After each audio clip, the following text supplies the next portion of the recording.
सत्येकपक्षे सर्वाध्यक्षे भक्तिरक्षाध्यक्षे श्रीगोविन्दे विश्वसर्गाधिकन्दे पूर्णानन्दे नित्यमास्तान्मतिर्मे अज्ञाननिरतिरुभेदिया विशेषं भक्तिपरावचितिं परिपोषमुच्चैः तत्त्वं परं स्फुरति दुर्गमं अप्यजस्रं सत्कुण्यपरिस्पर्शितं प्रणमामि गीतं गौरां सुखसत्कुमुदप्रमोदि स्वाभीत्ययागोस्तमो निहन्त श्रीकृष्णचैतन्यसुधानिधर्मे मनोदितिष्ठन् स्वरतिं करोतु प्राचीनवाचस्सुविचारिसोऽहं मग्योऽपि गीतामृतलेशलिक्षुः यतः प्रभोरे मते तत्र सन्तक्षमत्वं शरणागतस्य स्वधर्मज्ञानवैराग्यसाध्यभक्त्येवगोचरः नारायणः परब्रह्म गीताशास्त्रे समेरितः ज्ञानकर्मात्मिके निष्ठे योगलक्ष्ये संस्कृते आत्मानुभूतिसिद्धर्थे पूर्वशक्येन चोदिते.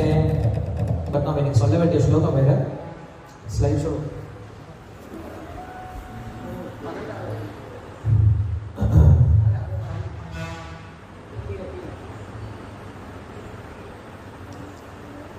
slide number 4. Slide number 4 எடுத்துக்கோங்க. ஹரே கிருஷ்ணா, நமஸ்காரம். ஸோ இன்று பகவத்கீதையினுடைய முதல்ல எழுதப்பட்ட வியாக்கியானம் அப்படின்னு சொல்றது என்னது? யமுனாச்சாரியருடைய கீதார்த்த சங்கிரகம் அப்படின்றதுனா பகவத்கீதையுடைய முதல் வியாக்கியானமாக சொல்லப்படுது, வைஷ்ணவ பரமாக சொல்லப்படுது. அந்த வியாக்கியானத்துக்கு என்ன பண்ணிட்டு இருக்கோம் அப்படின்னா விளக்கங்களை பார்த்துட்டு இருக்கோம். கடந்த முறை கீதா ஜெயந்தி அப்ப முதல் 12 அத்தியாயங்கள் பார்த்துருந்தோம். இப்போ என்ன பண்ண போறோம் அப்படின்னா மேல இருக்கக்கூடிய 6 அத்தியாயங்களுடைய விளக்கம் என்ன அப்படின்னு பார்க்கணும். ஸோ அதுல கடைசியில் இருக்கக்கூடிய 6 அத்தியாயங்கள் நமக்கு தெரியும். பகவத்கீதையை 3ஆ பிரிச்சிருக்காங்க அப்படின்னு சொல்லிட்டு முதல் 6 அத்தியாயங்கள் அப்படிங்கிறது கர்ம விஷயமாகும், மத்தியில் இருக்கக்கூடிய 6 அத்தியாயங்கள் பக்தி விஷயமாகும், கடைசியில் இருக்கக்கூடிய 6 அத்தியாயங்கள் ஞான விஷயமாகவும் சொல்லப்பட்டிருக்கு அப்படின்னு பார்க்கணும். அதே போல முதல் 6 அத்தியாயங்கள் அப்படிங்கிறது ஆத்மாவை உணரக்கூடிய வழிமுறையாகவும், மத்தியில் இருக்கக்கூடிய 6 அத்தியாயங்கள் பகவானை உணரக்கூடிய வழிமுறையாகவும், கடைசியில் இருக்கக்கூடிய 6 அத்தியாயங்கள் பிரகிருதியை உணரக்கூடிய வழிமுறையாகவும் சொல்லப்படுது. ஏன்னா இந்த உலகத்துல 3 தத்துவங்கள் இருக்கு. சித்து, அஜித்து, ஈஸ்வர அப்படின்னு 3 தத்துவங்கள் இருக்கு. ஸோ அதுல முதல்ல வரக்கூடிய 6 அத்தியாயங்கள் என்ன சொல்றார்? பகவான் ஆத்மாவை பற்றியும் அந்த ஆத்மாவை அடைவதற்கான வழி என்ன அப்படிங்கிற விஷயம் சொல்லக்கூடியது முதல் 6 அத்தியாயங்களை முடிச்சிடாரு. அதாவது ஆத்மாவுடைய ஸ்வரூபம் அப்படிங்கிறது முதல் 6 அத்தியாயங்களை முடிஞ்சிருக்கு. மத்தியில் இருக்கக்கூடிய 6 அத்தியாயங்கள் என்ன சொல்றாங்க அப்படின்னா பரமாத்மாவுடைய ஸ்வரூபம் நம்ம பார்த்துருந்தோம். 7ஆம் அத்தியாயத்திலிருந்து 12ஆம் அத்தியாயம் வரைக்கும் பரமாத்மாவுடைய ஸ்வரூபம் எப்படிப்பட்டது, அவருடைய யாகாத்மியம் என்னது, அவருடைய மகாத்மியம் என்னது அப்படின்னு சொல்லிட்டு 2 விதமான விஷயம் பார்த்துருக்கோம். இது மத்தியில் இருக்கக்கூடிய 6 அத்தியாயங்கள். கடைசியில் இருக்கக்கூடிய 6 அத்தியாயங்கள் என்னது? 13 to 18. இந்த 6 அத்தியாயங்கள் நீங்க பாத்தீங்க அப்படின்னா மேக்சிமம் என்ன விஷயம் சொல்ல பேர் இருக்கும்? பிரகிருதி சம்பந்தமான விஷயம் இருக்கும். ஸோ அப்ப இந்த உலகத்தில் இருக்கக்கூடிய 3 தத்துவங்கள் என்ன பண்றாரு கிருஷ்ணர் 3 விதமா என்ன பண்றவங்களுக்கு பிரிச்சு கொடுக்கிறார் அப்படின்னு சொல்றாரு. ஸோ அப்படி இருக்கும்போது 12 அத்தியாயத்துல பகவான் என்ன பண்றாரு? பகவத்கீதையை முடிச்சுட்டாங்க. உண்மையை சொல்ல போனோம் அப்படின்னா 12 அத்தியாயத்துல பகவத்கீதை முடிவு பெற்றது. ஏன்னா 12ஆம் அத்தியாயத்தில் என்ன பண்ணுவார்னா கிருஷ்ணர் சொல்லிட்டார் 2 விதமான வழிமுறை இருக்கு பகவானை அடைவதற்கு. ஒன்று ஆத்மாவை உணர்ந்து பகவானை உணர்வது, 2வது நேரடியாக பக்தி சேவையில் ஈடுபட்டு ஆத்மாவை உணர்வது அப்படின்னு 2 விதமான வழிமுறை சொல்லுவாரு. இதை 3ஆம் அத்தியாயத்தில் ஆரம்பிச்சிருப்பார். துவாயமோ புருஷோ சாரி 3ஆம் அத்தியாயத்தில் அர்ஜுனன் கேள்வி கேட்பான், கிருஷ்ணா உன்னை அடைவதற்கான வழி என்னது, உன்னை எப்படி அடைய முடியும் அப்படின்னு கொஸ்டின் கேட்கும்போது கிருஷ்ணர் சொல்றாரு 2 வழிமுறை தான் இருக்கு என்னை அடைவதற்கு. ஒன்னு சொல்லுவாரு லோகேஸ்மின் திவிதானுஷ்டா புரா புரோக்தா மயானக ஞான யோகேன சாங்கியானாம் கர்ம யோகேன யோகினாம் அப்படின்னு 2 விதமான வழிமுறை சொல்லிக் கொடுப்பார். ஒன்று ஞான மார்க்கமாக, இன்னொன்று கர்ம மார்க்கமாக என்ன பண்ணலாம் என்னை அடையலாம் அப்படின்னு 2 விதமான வழிமுறை சொல்லிக் கொடுப்பார். சொல்லி முடிச்சுட்டு இதே விஷயத்தை என்ன பண்றாருன்னா கிருஷ்ணர் மொத்த பகவத்கீதை என்ன பண்ணுவார்? கன்சிஸ்டண்டா சொல்லிட்டு வருவார். ஸோ அதுல நம்ம இப்ப இருக்கிறது 13வது அத்தியாயம், கடைசியில் இருக்கக்கூடிய 6 அத்தியாயத்தை பார்க்க போறோம். ஸோ இந்த 6 அத்தியாயங்கள் என்ன விஷயம் பேசுறார் கிருஷ்ணர் அப்படிங்கிறத இங்க என்ன பண்றாரு? யமுனாச்சாரியர் ஒரே ஸ்லோகத்தை சொல்லி கொடுத்திருக்காரு. கடைசி 6 அத்தியாயங்கள், அதாவது கடைசி 6 அத்தியாயங்கள் என்னது? 13 to 18 வரைக்கும். இந்த 6 அத்தியாயங்கள்ல என்ன கிருஷ்ணர் சொல்ல வரார் அப்படிங்கிற விஷயத்த ஒரு ஸ்லோகத்தை சொல்றார். பிரதான புருஷ வியக்தா சர்வேஸ்வர விசேஷனம்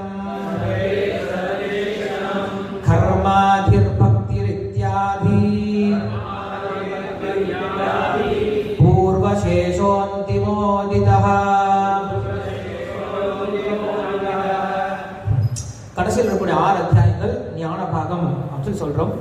ஸோ இந்த ஞான பாகத்துல பகவான் என்ன சொல்ல வரார் அப்படின்னா பிரதானம் அப்படின்னா பிரகிருதி, புருஷ வியக்த. இந்த பிரதானத்தில் இந்த புருஷனாகி ஆத்மா எப்படி போய் மாட்டிக்கிட்டான் அப்படின்ற விஷயம். சர்வேஸ்வர, இவங்க 2 பேரையும் என்ன பண்றாரு, ஒருத்தர் கட்டுப்படுத்திட்டு இருக்காரு. யார? பிரகிருதி புருஷன் அப்படின்னு சொல்லக்கூடிய 2 பேரையும் கட்டுப்படுத்தக்கூடிய ஒரு புருஷன் இருக்கார். அவர் தானே சொல்றோம் சர்வேஸ்வரன் அப்படின்னு சொல்றோம். சர்வேஸ்வர விவேசனம், அவன் எவ்வாறு இவ்விரண்டிலும் இருந்து வேறுபட்டவனாகவும் இரண்டையும் கட்டுப்படுத்துவனாகவும் இருக்கிறான் சொல்லி சொல்றார். கர்மாதிர் பக்தி வித்யாதி, அதே போல கர்மங்கள், அதாவது கர்ம யோகத்தை பற்றியும் ஞான யோகத்தை பற்றியும் பக்தி யோகத்தை பற்றியும் எதெல்லாம் சொல்லலையோ, இதுக்கு முன்னாடி எதெல்லாம் சொல்லலையோ அதெல்லாம் பண்ணாரு. இப்ப மறுபடியும் ரஷ்யப் பண்ணிட்டு கடைசியில் சொல்லி கொடுக்குறாரு. பூர்வசேஷா முன்னாடி சொல்லாத விஷயம் என்ன பண்றாரு, அந்திமோதிதா, இந்த கடைசி 6 அத்தியாயங்கள்ல சொல்றேன். அப்ப இதுதான் நம்மளுக்கு கடைசியில் இருக்கக்கூடிய 6 அத்தியாயங்களுடைய முக்கியமான விஷயம் அப்படின்னு சொல்றோம். ஸோ பகவான் என்ன பண்ணிட்டார், 12 அத்தியாயத்தோட முடிச்சுட்டார், உபன்யாசத்தை முடிச்சுட்டார். உபன்யாசத்தை பொதுவாக முடிச்ச பின்னாடி என்ன பண்ணுவாங்கன்னா, உபன்யாசம் பண்றவங்க நோட்ஸை ஒரு முறை பார்ப்பாங்க. ஏதாவது விட்டு போயிடுச்சா, சொல்ல வேண்டிய பாயிண்ட்ஸ் ஏதாவது விட்டுட்டோமா, முக்கியமான பாயிண்ட்ஸ் ஏதாவது விட்டுட்டோமான்னு சொல்லி ஒரு தடவை பார்ப்பாங்க.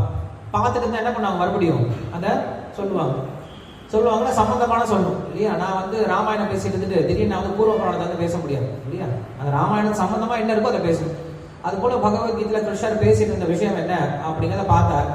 இதுல சொல்ல முடியாத, சொல்ல விட்டுட்டு போன விஷயத்துல பண்றாரு, மறுபடியும் ஒரு தடவை ரிவிஷன் பண்ற மாதிரி எடுத்து பேசிட்டு இருக்காரு சொல்லிட்டு இந்த கடைசி 6 அத்தியாயங்களை பத்தி பேசுறாரு. ஸோ அதுல பகவத்கீதையுடைய இப்ப நம்ம 13வது அத்தியாயத்தில் இருக்கும். ஸோ 13வது அத்தியாயத்துல கிருஷ்ணர் என்ன பேசுறார் அப்படிங்கிற விஷயத்தை மட்டும் பார்க்கலாம். 13வது அத்தியாயம் அப்படின்னா நம்மளுக்கு 17வது ஸ்லைடு, 17th ஸ்லைடு. 13வது அத்தியாயம் இருக்கு. தேஹஸ்வரூபம் ஆத்மாப்தி ஹேதுர் ஆத்மவிசோதனம் பந்த ஹேதுர் விவேகஸ்ச த்ரயோதச உதீர்யதே. இந்த 13வது அத்தியாயத்துல இந்த விஷயம் சொல்லப்பட்டிருக்கு. என்னது? தேஹஸ்வரூபம், தேகத்தினுடைய நிலை என்னது. 2வது ஆத்மாப்தி, ஆத்மாப்தி ஹேதுர், இந்த ஆத்மாவானது இந்த தேகத்தை எவ்வாறு அடைந்தது. ஆத்ம விஷோதனம், இந்த ஆத்மா எப்படி இந்த தேகத்திலிருந்து மறுபடியும் விடுபட முடியும். பந்த ஹேது, எந்த காரணத்தினால இது முதல்ல இதுல போய் மாட்டிக்கிட்டு இருக்கு. விவேகஸ்ச, விவேகஸ்ச அப்படின்னா விவேகம் அப்படின்றது நம்மளுக்கு பகுத்தறிதல் இல்லையா. இந்த பகுத்தறிவை பற்றி சொல்லக்கூடியதான சொல்றாரு இந்த 13வது அத்தியாயம் சொல்றாரு. ஸோ பகவான் 2ஆம் அத்தியாயத்தில் என்ன பேசினாரோ அந்த 2ஆம் அத்தியாயத்தோட விளக்கம் தான் 13, 14 இந்த 2 அத்தியாயம் அப்படின்னு சொல்லி சொல்றாரு. இந்த 13ஆம் அத்தியாயத்தோட பேர் என்னது? பிரகிருதி புருஷ விபாக யோகம் அப்படின்னு சொல்றோம். பிரகிருதி புருஷ விபாக யோகம் அப்படின்னு சொல்றோம். ஸோ இந்த மறுபடியும் யோகம்ன்ற சப்தம் உபயோகப்படுத்தப்பட்டிருக்கு. ஏன் அப்படின்னா பகவத்கீதையில நீங்க எந்த ஒரு அத்தியாயத்தை கத்துக்கிட்டாலும் அது உங்களுக்கு என்ன கொடுத்துருமா, பகவானுடைய சம்பந்தத்தை கொடுத்துருமா. அதனால அதுக்கு பேரு யோகம் அப்படின்ற சப்தம் ஒவ்வொரு அத்தியாயத்திலும் உபயோகப்படுத்தப்பட்டிருக்கு. அது துளசியா? துளசி எடுத்துக்கிட்டீங்களா?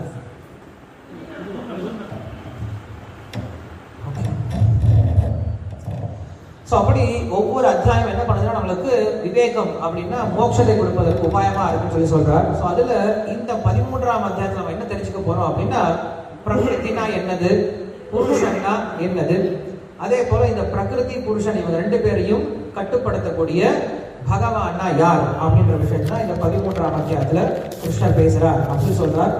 பொதுவா இந்த 13ஆம் அத்தியாயம் அப்படின்னாவே எல்லாருக்கும் என்ன வந்துடும், தலை சுத்தல் வந்துடும் இல்லையா. ஏன்னா 13ஆம் அத்தியாயம் கொஞ்சம் எப்படி இருக்கும், கடினமான அத்தியாயமா இருக்கும், புரியாத அத்தியாயம் போல இருக்கும்.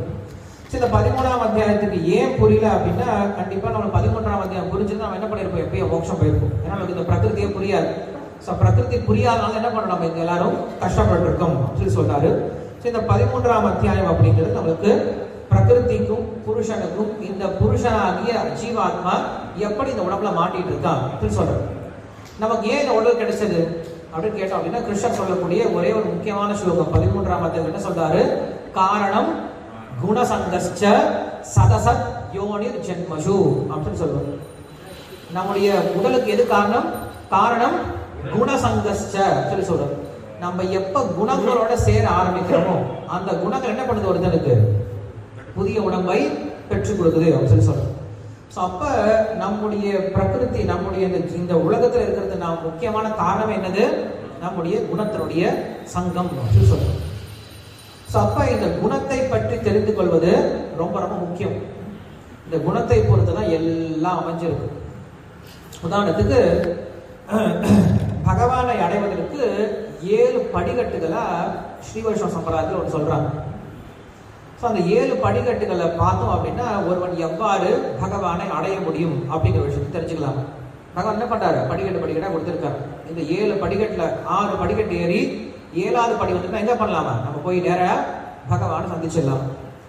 இந்த 7 படிக்கட்டுகள் என்னது அப்படின்னா, முதல்ல இருக்கிறது ஸ்ரீ வைகுண்டம் இல்லையா, எல்லாம் ஆன்மீக உலகம். இது மேல் படி.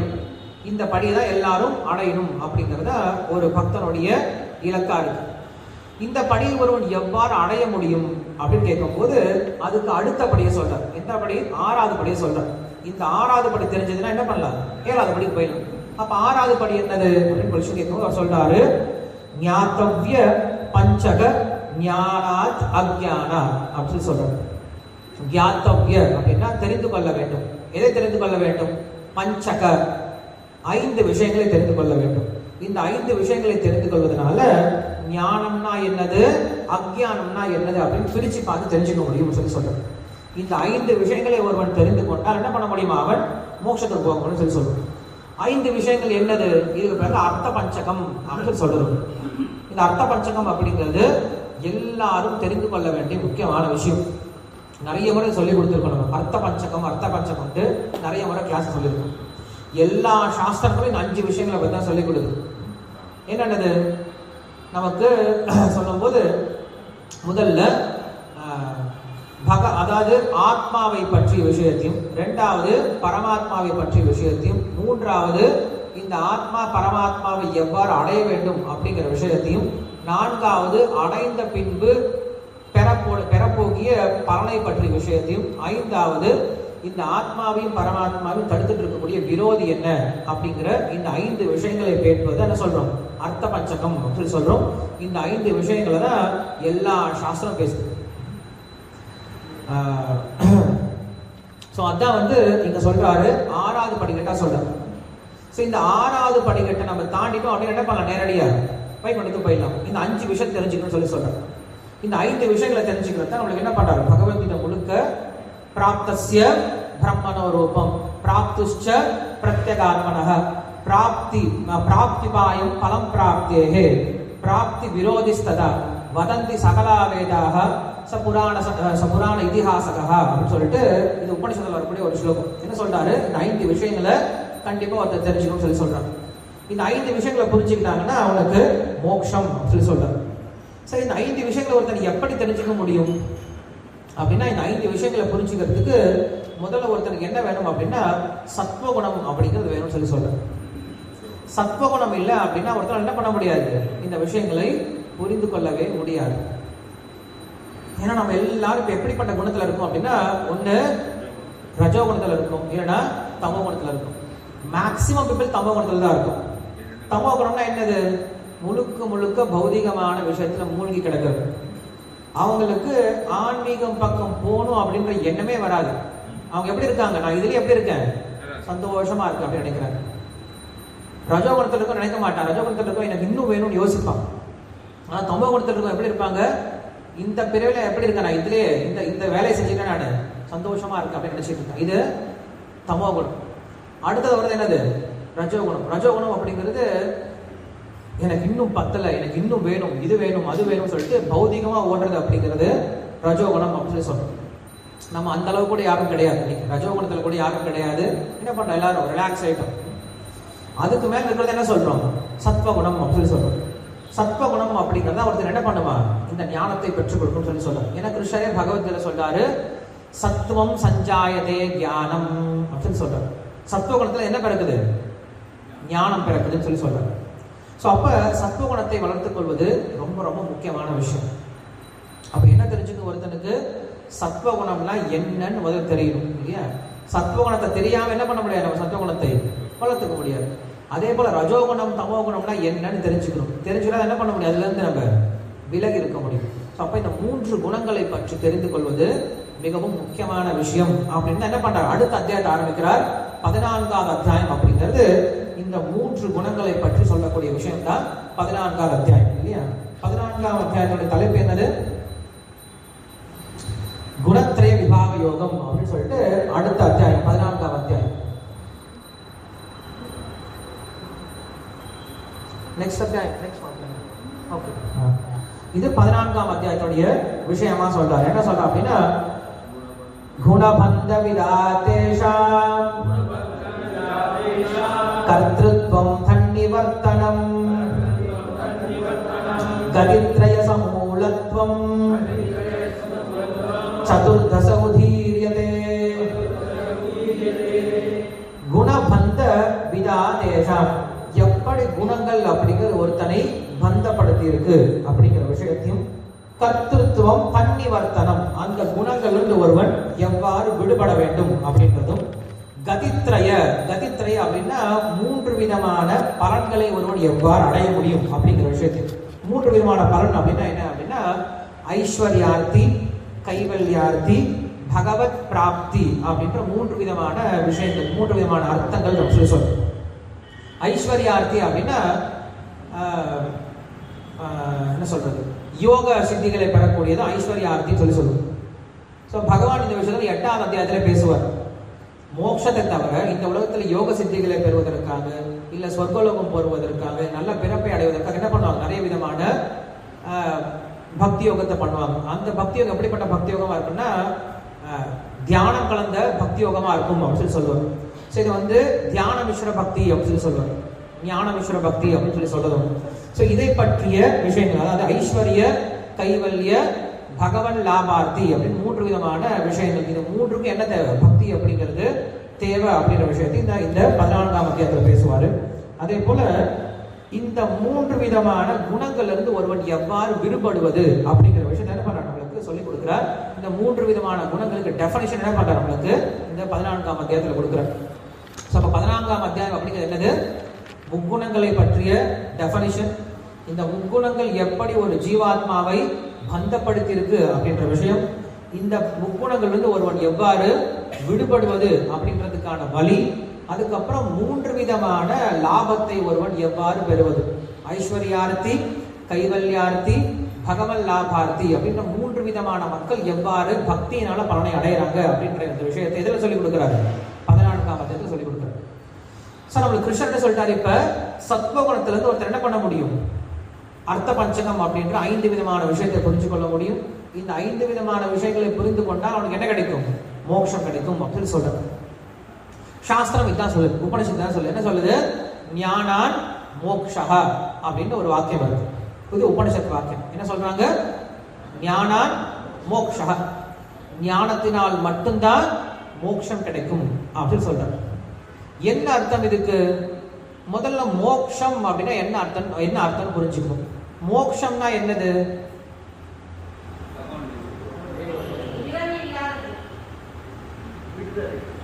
மோக்ஷம் அப்படிங்கிறதுக்கு நம்ம நிறைய அர்த்தங்களை வச்சுட்டு இருக்கோம். ஆனா சாஸ்திரம் சொல்லக்கூடிய அர்த்தம் என்ன அப்படின்னா, முக்திஹி ஹித்வா அன்யதா ரூபம் ஸ்வரூபேன வியவஸ்திதிஹி முக்திஹி அப்படின்னு சொல்றாங்க. விடுதலை, பிறவியற்ற நிலை, இதெல்லாம் நம்ம சொல்றோம். பிறவியற்ற நிலை அப்படின்னா பிரம்மன்ல கலக்கிறதும் ஒரு பிறவியற்ற நிலைன்னு சொல்லி சொல்லலாம் இல்லையா. ஸோ இதுக்கு பேர் மோக்ஷம் சொல்லி சொல்றது கிடையாது. சாஸ்திரம் சொல்லக்கூடிய டெஃபினிஷன் என்ன அப்படின்னா, முக்திஹி என்ன சொல்றாரு, ஹித்வா விட்டு, எதை விடணும், அன்யதா ரூபம், எல்லா விதமான பொய்யான ரூபங்களை என்ன பண்ணும், விட்டுடணும். பொய்யான ரூபம் அப்படின்னா நம்ம இப்போ ரூபம் வச்சுட்டு இருக்கோம் இல்லையா, நான் ஆண், நான் பெண், நான் இந்தியன். ஹரே கிருஷ்ணா. நீங்க சேவை பண்றதா இருந்தா பேசாம சேவை பண்ணுங்க.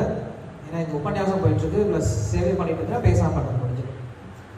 ஸோ அப்ப நம்மளுடைய பலவிதமான பொய்யான அடையாளங்கள், இந்த பொய்யான அடையாளங்களை யார் ஒருவன் விட்டு ஸ்வரூபேன நம்முடைய உண்மையான அடையாளத்துல யார் இருக்கானோ அதுக்கு பேர் என்ன சொல்றோம்?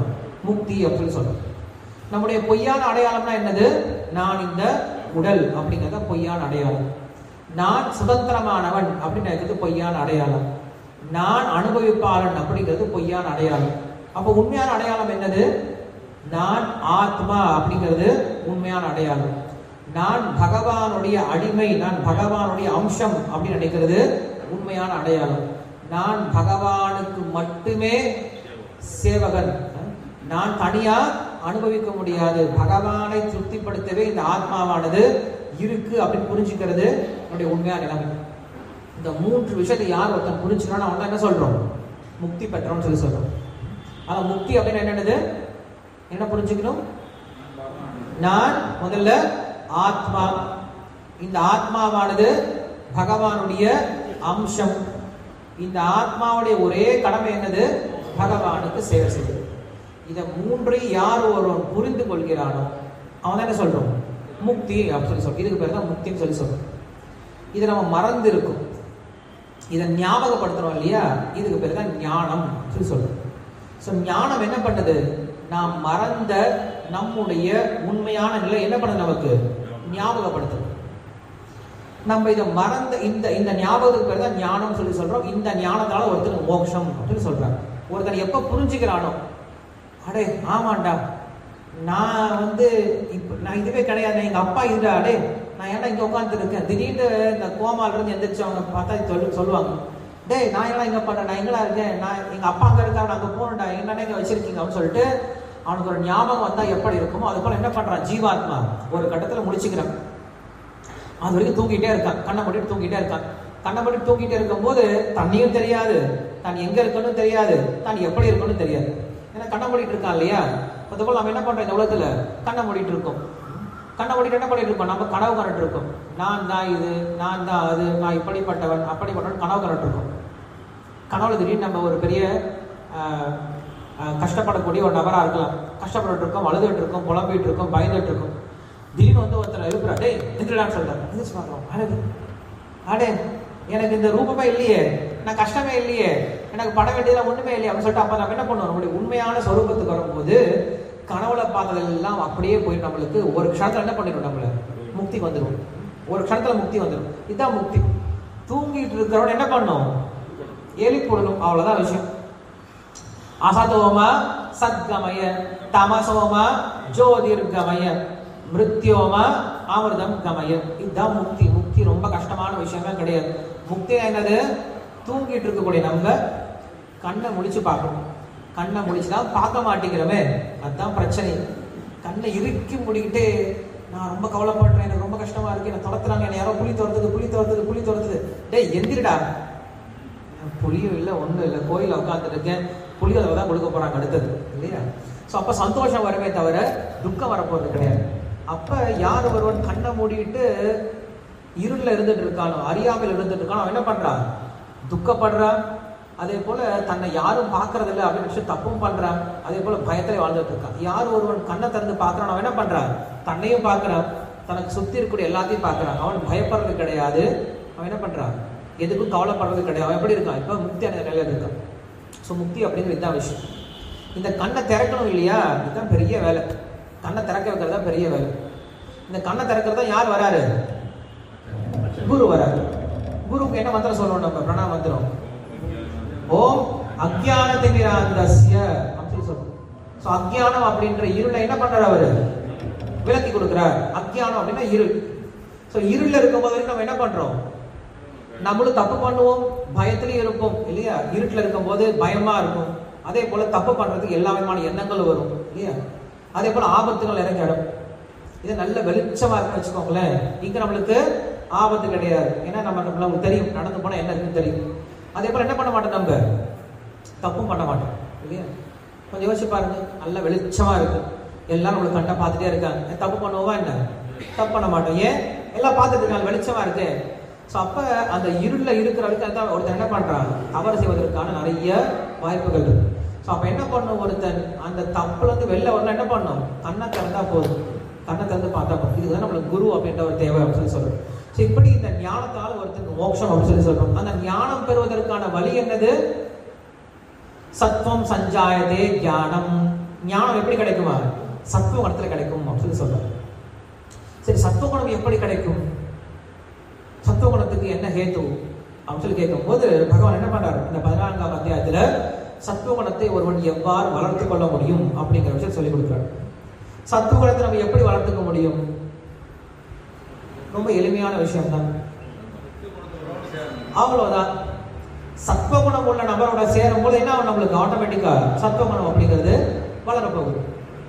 ஸோ இப்போ நம்மளுக்கு இதுதான் ரொம்ப பெரிய கஷ்டம். சத்துவகுணத்தில் இருக்கக்கூடிய மக்களை தேர்ந்து அவங்க கிட்ட நம்மளுடைய அசோசியேஷன் எடுத்துக்கிறது தான் இந்த உலகத்துல பெரிய பாடா இருக்கு. ஏன்னா நம்மளுக்கு அவ்வளவு வெளில சீக்கிரமா தெரிஞ்சிட மாட்டாங்க. சத்துவகுணத்தில் இருக்கோம் வெளில சொல்லிக்க மாட்டாங்க, சத்துவகுணத்தில் இருக்கேன் என் கூட சேருங்க, சத்துவகுணத்தில் என் கூட சேருங்க அப்படி சொல்லிக்க மாட்டாங்க. எந்த ஆச்சாரம் அப்படி சொல்லிக்கிட்டது கிடையாது. நீங்க பாத்தீங்கன்னா பக்திவினோத் தாக்கூர்ல இருந்து எடுத்து பார்த்தோம் அப்படின்னா எல்லாரும் என்ன சொல்றாங்க? நான் ரொம்ப ரொம்ப வீழ்ச்சி அடைஞ்சவன், என்கிட்ட சேரவே சேராதீங்க, எனக்கு ஒரு தகுதியுமே இல்லை அப்படின்னு சொல்றாங்களே தவிர யாரும் என்ன பண்றது கிடையாது.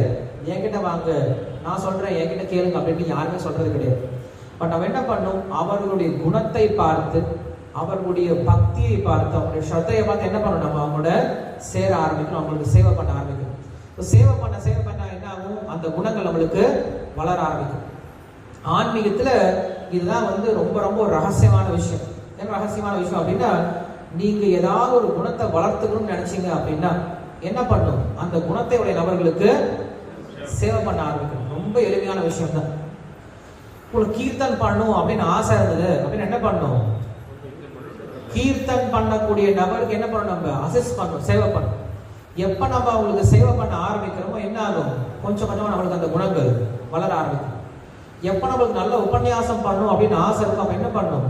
நல்ல உபன்யாசம் பண்றவங்க கிட்ட உட்காந்து கேட்கணும், அவங்களுக்கு ஏதாவது பண்ணணும், சேவை பண்ண ஆரம்பிக்கணும். அப்ப நம்மளுக்கு என்ன ஆகும்?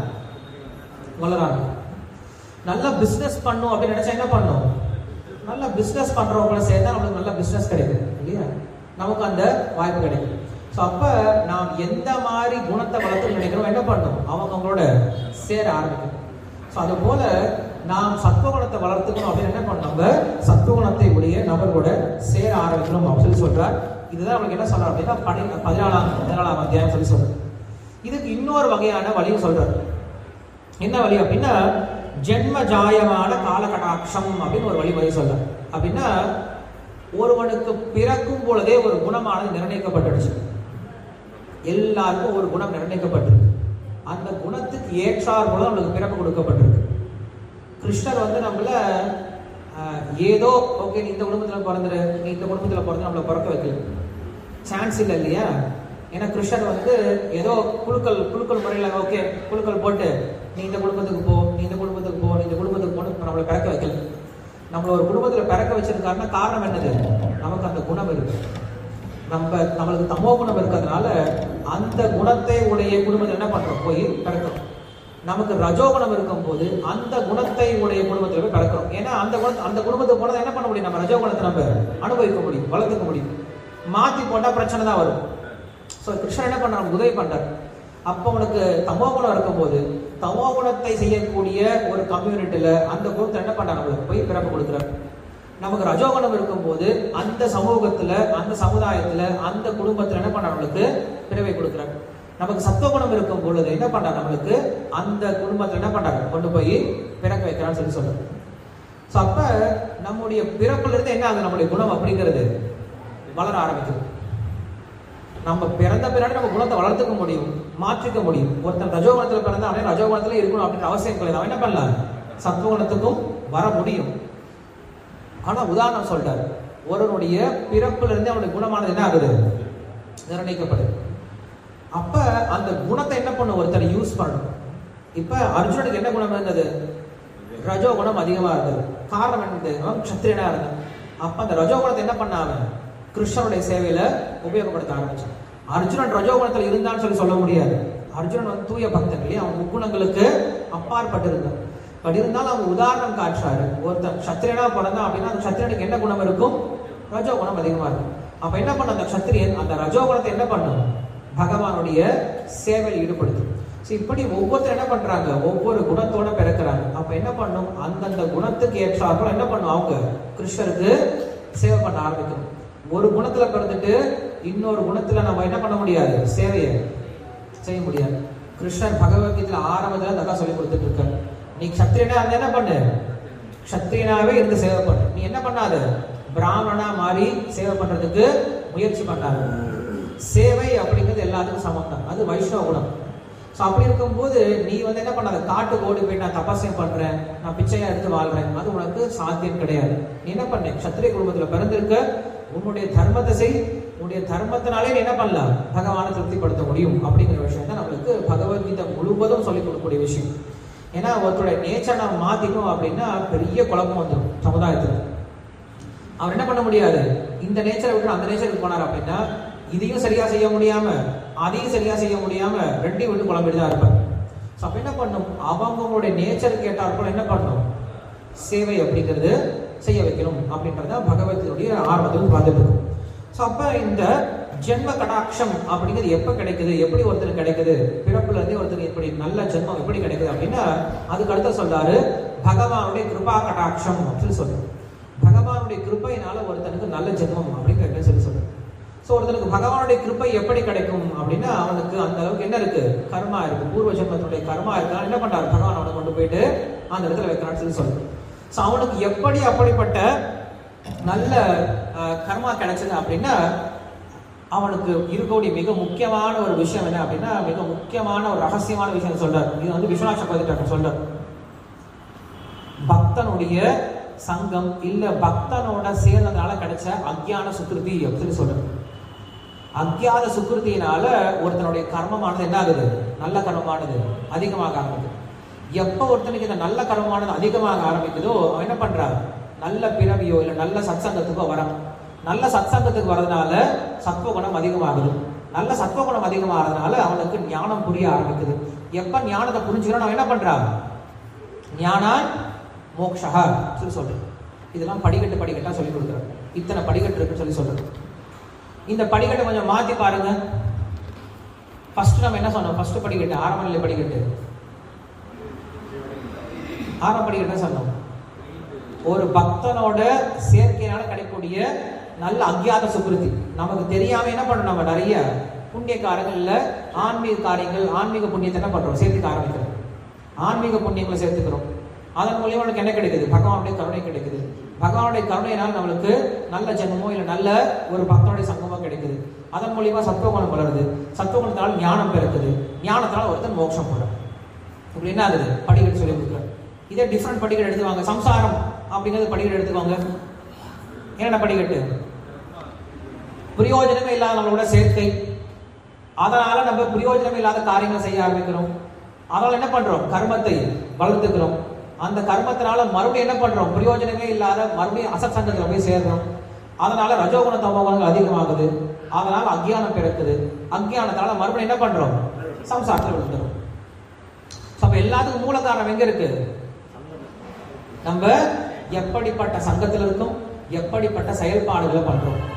பக்த சங்கத்துல இருந்து பக்தி செயல்பாடுகளை செய்ய செய்ய என்ன ஆகும்? இந்த பக்கம் நம்மளுடைய சுக்ருதி வளர்ந்து நம்ம நேரம் எங்க போறோம்? மோட்சம் வரைக்கும் போறோம். இந்த பக்கம் சங்கத்தால் என்ன ஆகுது? மேல இருந்தவங்க கூட என்ன பண்றா? கொஞ்சம் கொஞ்சமா கீழே போயிடும் இல்லையா? கழுதை தேஞ்சு கட்டருமான கழுதை போயிடும். இன்னைக்கு அப்படிதான் போயிட்டு இருக்கு. ஆரம்பத்தில் வரும்போது ஒரு பக்தர் கூட நல்ல உற்சாகமா இருப்பார், பயங்கர உற்சாகமா இருப்பார். ஒரு வருஷம் கழிச்சு பார்த்தா எப்படி இருப்பார்? அவரே ரொம்ப நல்லா இருப்பார். காரணம் என்னது? விதமான சங்கத்தினால. நான் முதல்ல இந்த கோயிலுக்கு வந்திருக்கும் போது ஃபர்ஸ்ட் டைம் கீர்த்தன் பண்ணிட்டு பயங்கரமா குதிச்சு ஆடிட்டு இருந்தேன். அப்ப தர்மசக்கர பிரபு வந்தாரு. அறிவுகோவில் ரொம்ப குதிக்கிறீங்க, ரொம்ப கீர்த்தன் பண்ண ரொம்ப உற்சாகமா இருக்கீங்க போல இருக்கு அப்படின்னு. அப்போதான் நான் வந்து புதுசு, விருந்தாவனம் வந்த புதுசு, பயங்கர எனர்ஜி இல்லையா? விருந்தாவனம் வந்திருக்கோம், கீர்த்தன் கிருஷ்ணவல்ராம் குதிச்சுட்டு இருக்கும். அதுக்கப்புறம் சொன்னார், இப்ப குதிக்கிறது சரிங்க, ஒரு 5-6 வருஷம் இதை எப்படி மெயின்டைன் அதான் பார்க்கலாம் அப்படின்னாரு. அப்ப எனக்கு புரியவே இல்லை. அப்புறம் எனக்கு புரிய வந்துருக்கு. ஸோ என்ன ஆகுது, போக போக போக போக என்ன ஆயிடுது அப்படின்னா நம்முடைய உற்சாகம் அப்படிங்கிறது கொஞ்சம் கொஞ்சமா குறைய ஆரம்பிக்குது. காரணம் என்னது, உற்சாகமான என்வாரன்மெண்ட் நம்ம இருக்க ஆரம்பிக்கும். எனக்கு உற்சாகமான என்விரான்மெண்ட் இருக்கும், எல்லாருக்கும் என்ன இருக்கும், ஒவ்வொருத்தருக்கும் உற்சாகமான என்விரான்மெண்ட் இருக்கும். ஒரு சிலர் ஆரம்பத்தில் ரொம்ப ஸ்லோவா இருக்கலாம், போக போக ரொம்ப ஃபாஸ்டா போறவங்களும் இருக்காங்க. அவங்களுடைய சங்கம் வேறையா இருக்கு இல்லையா. ஒரே இடத்துல நமக்கு விதவிதமான சங்கங்கள் கிடைக்குது, எல்லாரும் ஒரே சங்கம் கிடைக்கும்னு சொல்ல முடியாது இல்லையா. ஆரம்பத்தில் வரும்போதெல்லாம் இப்போ ஜெகதீஷ் பிரபுவோ இல்லை கனகோபால் பிரபு எப்படி இருந்தாங்க அப்படின்னா ஆரம்பத்தில் வரும்போது மேபி ஸ்லோவாக இருந்திருக்கலாம். இப்போ எப்படி இருக்காங்க, ரொம்ப ஃபாஸ்ட்டாக போயிட்டாங்க. கோயில் பக்கத்தில் வீடு கட்ட போகிறாங்க, ஃபுல் டைமாக கோயிலில் சேவை பண்ணிட்டு இருக்காங்க. அதில் என்ன ஆயிடுச்சு, சங்கத்தினால வளர ஆரம்பிக்குது. அப்போ சங்கம் ஒருத்தர் என்ன பண்ணும், மேலேயும் கொண்டு போகும், கீழே கொண்டு போய் சேர்த்துக்கும்.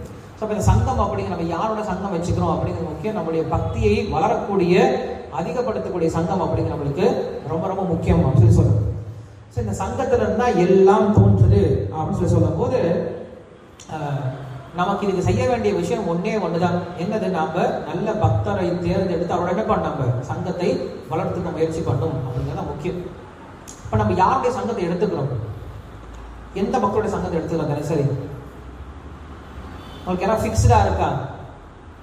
நமக்கு யாராவது ஒரு உதாரணம், இவரோட சங்கத்தை நான் தினசரி எடுத்துக்கிறேன், இவரோட நான் ரோல் மாடலா எடுத்துக்கிறேன், இவரை நான் ஃபாலோ பண்ணும் அப்படின்னு நம்மளுக்கு யாராவது உதாரணம் எடுக்காங்களா?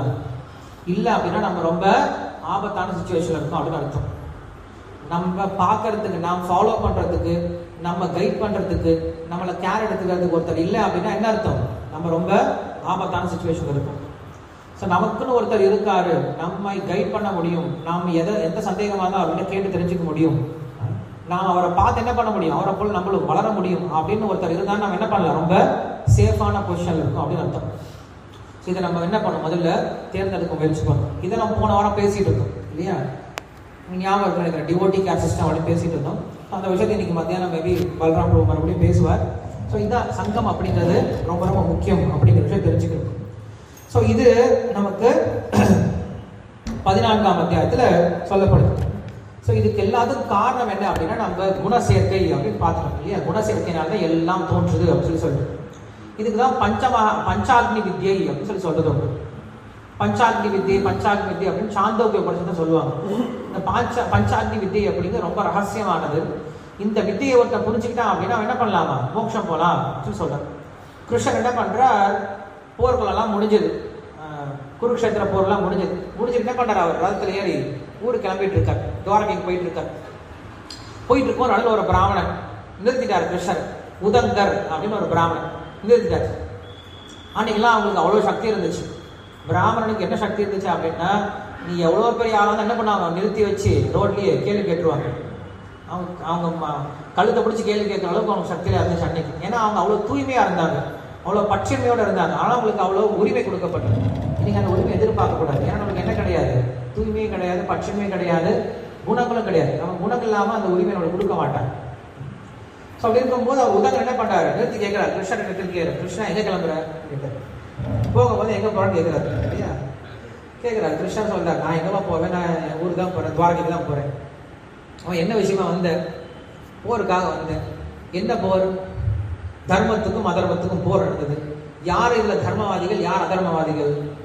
கௌரவர்கள்லாம் தர்ம பக்கம் இருந்தாங்க, சாரி பாண்டவர்கள்லாம் தர்மத்தோட பக்கம் இருந்தாங்க, கௌரவர்கள்லாம் அதர்ம பக்கத்தில் இருந்தாங்க. ஏன் கௌரவர்கள்லாம் தர்ம பக்கம், ஏன் கௌரவர்கள்லாம் அதர்ம பக்கம் போனாங்க, ஏன் பாண்டவர்கள்லாம் தர்ம பக்கம் இருந்தாங்க? அடுத்த கொஸ்டின் கேட்கிறாரு. ஏன்னா அவங்க நல்ல விஷயம், நல்ல காரியங்களை பண்ணாங்க, இவங்க தீய காரியங்களை பண்ணாங்க. ஏன் அவங்க நல்ல காரியங்களை பண்ணாங்க, ஏன் இவங்க தீய காரியங்களை பண்ணாங்க?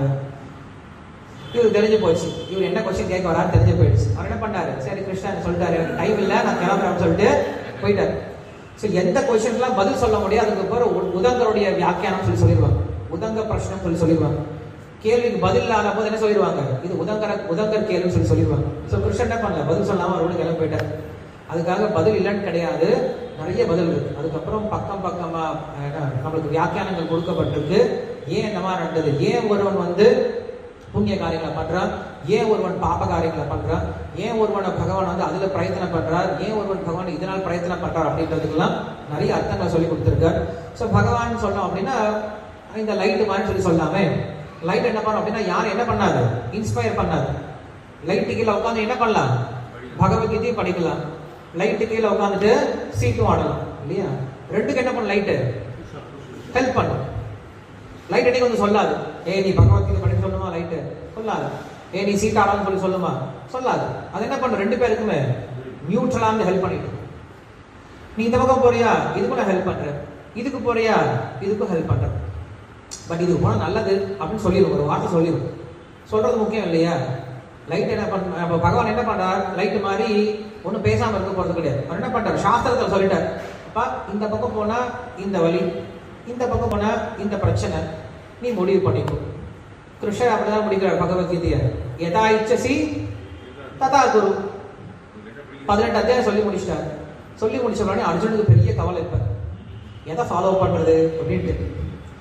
ஆரம்பத்துல ஒரு கவலை, ஒண்ணுமே புரியலையே கவலை, ஒரே குழம்பு இருந்தா, ஐயோ இப்படி இருக்கேன்னு சொல்லிட்டு ஒரே சோகத்துல உட்காந்துருக்கா. 1ஆம் அத்தியாயத்துல ஒரே கவலை. இப்ப என்ன ஆயிடுச்சு, நிறைய தெரிஞ்சுக்கிட்டான். நிறைய தெரிஞ்சுக்கிட்டாலும் கவலை, ஏன்னா எதை ஃபாலோ பண்றதுன்னு தெரியுது. இதுவும் நல்லா நடக்குது இன்னைக்கு இல்லையா? ஒண்ணு பக்தர்களுக்கு ஒண்ணும் தெரியாது, இல்லைன்னா நிறைய தெரிஞ்சுப்பாங்க. இதை படிக்கிறது, அதை படிக்கிறது, இங்க போறது, அங்க போறது, இதை கேட்கறது, அதை கேட்கறது பண்ணிட்டு என்ன பண்ணுவாங்க, அவங்க ஒண்ணுமே ஃபாலோ பண்ண மாட்டாங்க. இப்படி ஒரு சிலர் இருப்பாங்க. ஸோ அர்ஜுனனுக்கு இந்த மாதிரி ஒரு குழம்பு நிலை, என்ன பண்றதுன்னு தெரியலையே கிருஷ்ணா அப்படின்ட்டு அவன் குழம்பி உட்காந்துருக்க, தலையை சொல்லி உட்காந்துருக்கான். அப்பதான் கிருஷ்ணன் சொல்றாரு, யதா இச்சசி ததா குரு. அர்ஜுனா உனக்கு என்ன தோணுதோ அதை பண்ணிருப்பா அப்படின்னு சொல்லி அவன் ரிலாக்ஸா விட்டார். இதுதான் மக்களுக்கு தேவை. ஏன்னா நம்ம நிறைய சொல்லி கொடுப்போம், இதை பண்ணு, அதை பண்ணு, இதை பண்ணு, அதை பண்ணுன்ட்டு. நம்ம முகத்தையே பார்த்துட்டு இருக்காரு, இதோ சொல்லியிருக்கா, இதெல்லாம் பண்ண போறோம் அப்படின்னு சொல்லிட்டு. கடைசியில் அவர் அப்பா சொல்லுவார், சரிப்பா நான் சொல்றதெல்லாம் சொல்லிட்டேன், இஷ்டம்ப்பா என்ன பண்ணுறதோ பண்ணு அப்படின்னு சொல்லிட்டு நம்ம ரொம்ப ரிலாக்ஸ்டாக இருக்கும். இப்படி விட்டாரே, சும்மா விட்டாரா அப்படின்னா அதுக்கப்புறம் அதையும் விடல. அதுக்கப்புறம் என்ன பண்ணார், மறுபடியும் அடுத்து ஆரம்பிச்சிட்டார். மண்மனாவா மத் பக்தோ மத்தியாஜிமா நமஸ்குரு அப்படின்னு சொல்லிட்டு கடைசியில் ஒன்று சொல்லி முடிக்கிறார். என்னது, சர்வதர்மான் பரித்யஜ்ய மாமேகம் சரணம் பிரஜா அப்படின்னா அதுக்காக தான் சொல்றார். இதுக்கு முன்னாடி செஞ்சதெல்லாம் சொன்னதெல்லாம் நீ செஞ்சாலும் சரி, செய்யலாலும் சரி, அதெல்லாம் விட்டுரு, உன் இஷ்டம் தான். ஆனா இப்போ ஒன்று சொல்ல போற, நீ கண்டிப்பா செஞ்சே ஆகும். என்னது, மண்மனா பௌமத் பக்தோ மத்தியாஜி மா நமஸ்குரு, இது நீ கண்டிப்பா செஞ்சாகும். சர்வதர்மான் பரித்யஜ்ய மாமேகம் சரணம் பிரஜ. ஏன்னா அர்ஜுனன் யோசிக்கிறான், கிருஷ்ணா நீயே சொல்லிடு, இவ்வளவு சொல்லிட்டு நீயே பண்ணிடுறா அப்படின்னு சொன்னா எனக்கு ஒன்றும் பண்ண தெரியல. அதனால என்ன பண்றான், அர்ஜுனன் சொல்றான், நீயே சொல்லிடு கிருஷ்ணா அப்படின்னு சொல்லி சொல்றான். அப்பதான் கிருஷ்ணன் சொல்றான், சரி நானே சொல்றேன். அப்ப நீ என்ன பண்ணும், எல்லாத்துக்கும் நான் சொல்றது மட்டும் கேளு. ஃபர்ஸ்ட் அர்ஜுனன் கிட்ட சாய்ஸ் கொடுத்தாரு, உனக்கு என்ன விருப்பமோ அதை நீ பண்றான்னு சொல்லிட்டாரு. அடுத்தது என்ன பண்ணிட்டாரு, நான் சொல்றதை மட்டும் கேளு அப்படின்னு சொல்லிட்டு என்ன பண்றாரு, கடைசியில் கொண்டு எஸ்டாப்ளிஷ் பண்ணி முடிச்சிட்டாரு. ஸோ அப்ப பகவத்தினுடைய இறுதியான சாரம், ஆன்மீக வாழ்க்கையினுடைய இறுதியான சாரம் என்னது, பகவான் சொல்றது கேட்கணும், சொல் பேச்சு கேட்கணும். விஷயம் எவ்வளவுதான், சொல் பேச்சு கேளாமை, இதுதான் பௌதிகத்துக்கான மிக முக்கியமான காரணம். சொல் பேச்சு கேட்டோம் அப்படின்னு என்ன பண்ணலாம், சம்சாரத்துக்கு வெளில போயிடலாம். ரொம்ப எளிமையான விஷயம், ரொம்ப குழப்பிக்கலாம் தேவையில்லை. பகவத்கீதை அப்படின்னா கிருஷ்ணர் சொல்றத கேட்கணும். கிருஷ்ணர் நமக்கு எப்படி சொல்லிக் கொடுக்கிறார், பக்தர்கள் மூலியமா சொல்லிக் கொடுக்கிறார். அதை என்ன பண்ணணும், நம்ம எடுத்து நடத்த ஆரம்பிக்கணும். இதனால ஒருத்தருக்கு மோட்சம் கிடைக்கும். இதை செய்யல அப்படின்னா கண்டிப்பா என்ன பண்றான், அவன் மறுபடியும் மாட்டிக்கிட்டே முழிக்க வேண்டியதுதான் அப்படின்னா அவனுக்கு இந்த 14ஆம் அத்தியாயம் அப்படின்னு சொல்லப்படும். இதுதான் இந்த பஞ்சாக்னி வித்தியை நான் சொல்லிட்டு இருந்தேன் இல்லையா, இந்த சாந்தோபனிஷத்துல பஞ்சாக்னி வித்தியை அப்படின்னு சொல்லப்படும். ஒரு ஜீவாத்மாவானவன் என்ன பண்றான், நிறைய கர்மங்களை பண்றான். அதனால ஸ்வர்க்கத்துக்கும் நரகத்துக்கும் போறான். ஸ்வர்க்கம் நரகம்லாம் முடிஞ்ச பின்னாடி அந்த ஜீவாத்மாவை தூக்கி கிளவுட்ஸ், அதாவது என்ன சொல்றது, மேகத்துல போட்டுருவாங்களாம். மேகத்துல நிறைய ஜீவாத்மாக்கெல்லாம் கிளஸ்டரா இருக்குமா. அந்த மேகங்கள் என்ன பண்ணுது, நம்மளுக்கு மலையாக கீழே வர ஆரம்பிக்குது. அந்த மலை வரும்போது என்ன பண்ணுது, அந்த மலையோட சேர்த்து அந்த ஜீவாத்மாவானவன் மலையோட சேர்த்து இந்த உலகத்துக்கு வரான். அந்த மலை தண்ணீரால் என்ன ஆகுது, மறுபடியும் நதியாக பிரவகிச்சு ஓடுது. அந்த நதியானது, அந்த நதியோட தண்ணியானது நமக்கு என்ன ஆகுது, கடைசியில் கொண்டு போயிட்டு பயிர்களுக்கு போகுது. அந்த பயிர்களுக்கு போகக்கூடிய அந்த நதியினுடைய தண்ணீர்ல இருந்து என்ன ஆகுது, அந்த ஜீவாத்மானவன் அந்த பயிருக்குள்ள போறான். அந்த பயிரை என்ன பண்ணணும், நம்ம சாப்பிட்றோம். சாப்பிடும் போது ஆணுக்கு அது ரேதசாகவும், பெண்களுக்கு அது ஊர்ஜம், ஒரு சக்தியாக என்ன ஆகுது, அது மாற ஆரம்பிக்குது. இவங்க 2 பேரும் இணையும் பொழுது அந்த ஜீவாத்மானவன் அங்க என்ன பண்றான், உருவெடுக்கிறான். கர்ப்பத்திலிருந்து வெளில வரான், மறுபடியும் கர்மத்தை பண்றான், மறுபடியும் சொர்க்க நரகங்களை அனுபவிக்கிறான், மறுபடியும் மேகத்துக்கு போறான், மழையா கீழே வரான், மறுபடியும் என்ன பண்றான், பயிருக்குள்ள போறான், மறுபடியும் என்ன பண்றான், பிறகு எடுக்கிறான். இப்படிதான் இந்த சக்கரம் அப்படிங்கிறது இருக்குன்னு சொல்லி சொல்றது. இது பஞ்சாக்னி வித்தியை அப்படின்னு சொல்லி சொல்றோம். பஞ்சாபின்னா 5 அக்னிகள் சொல்லி சொல்றோம். இது ரொம்ப பெரிய டாபிக், இது நம்ம போக போறது கிடையாது. ஏன் சொல்றேன் அப்படின்னா, ஒருவனுடைய ஜென்மத்துக்கு எது காரணம்? அவனுடைய கர்மம் தான் காரணம் அப்படின்னு சொல்றேன். ரொம்ப இன்ட்ரெஸ்டிங்கான ஒரு டெஃபனிஷன் கர்மத்துக்கு கொடுக்குற. 8வது அத்தியாயத்துல அர்ஜுனன் கொஸ்டின் கேட்பான், கர்மம்னா என்ன கிருஷ்ணா அப்படின்னு கொஸ்டின் கேட்பான். கர்மம்னா என்னது? நாம் செய்யக்கூடிய செயல் கர்மமா, நாம் அடையக்கூடிய பலன் கர்மமா, எது கர்மம் சொல்லி நம்ம வெறுமனே செய்யக்கூடிய எல்லா விதமான வேலையும் கர்மம் சொல்லுவோம். எது கர்மம் அப்படின்னு கேட்கும்போது அவன் சொல்றாரு, பூதபாவோ பவகரஹ விசர்க கர்ம சங்கீதா அப்படின்னு சொல்றாரு. விசர்க கர்ம சங்கீதா, இதை கர்மமாக அறி அப்படின்னு சொல்றாரு. எது விசர்கா கர்ம சங்கீதா? எது உனக்கு அடுத்த பிறவியை கொடுக்குமோ, எது உனக்கு புதிய உடலை கொடுக்குமோ, அதுதான் என்ன சொல்றோம்? கர்ம சொல்றோம். உனக்கு எந்த ஒரு விஷயமானது புது உடலை கொடுப்பதற்கு காரணமாக இருக்கிறதோ அந்த காரணத்துக்கு தான் சொல்றோம் கர்ம சொல்றோம். நம்மளுக்கு இந்த உடல் எதுக்காக கிடைச்சிருக்கு? பூர்வ ஜென்ம கர்மத்தினால. நாம் எப்படி மோட்சம் போக முடியும்? இப்ப நாம் செய்யக்கூடிய பக்தி கர்மத்தினால, இல்லையா? சோ அப்ப நமக்கு பிறவி கொடுப்பதற்கு எது காரணமாக இருக்கோ அதுக்கு பேர் என்ன சொல்றோம்? கர்ம. கிருஷ்ணன் கொடுக்கக்கூடிய பர்ஃபெக்ட் டெஃபினிஷன். இத மாதிரி டெஃபினிஷன் யாரும் கொடுக்க முடியாது.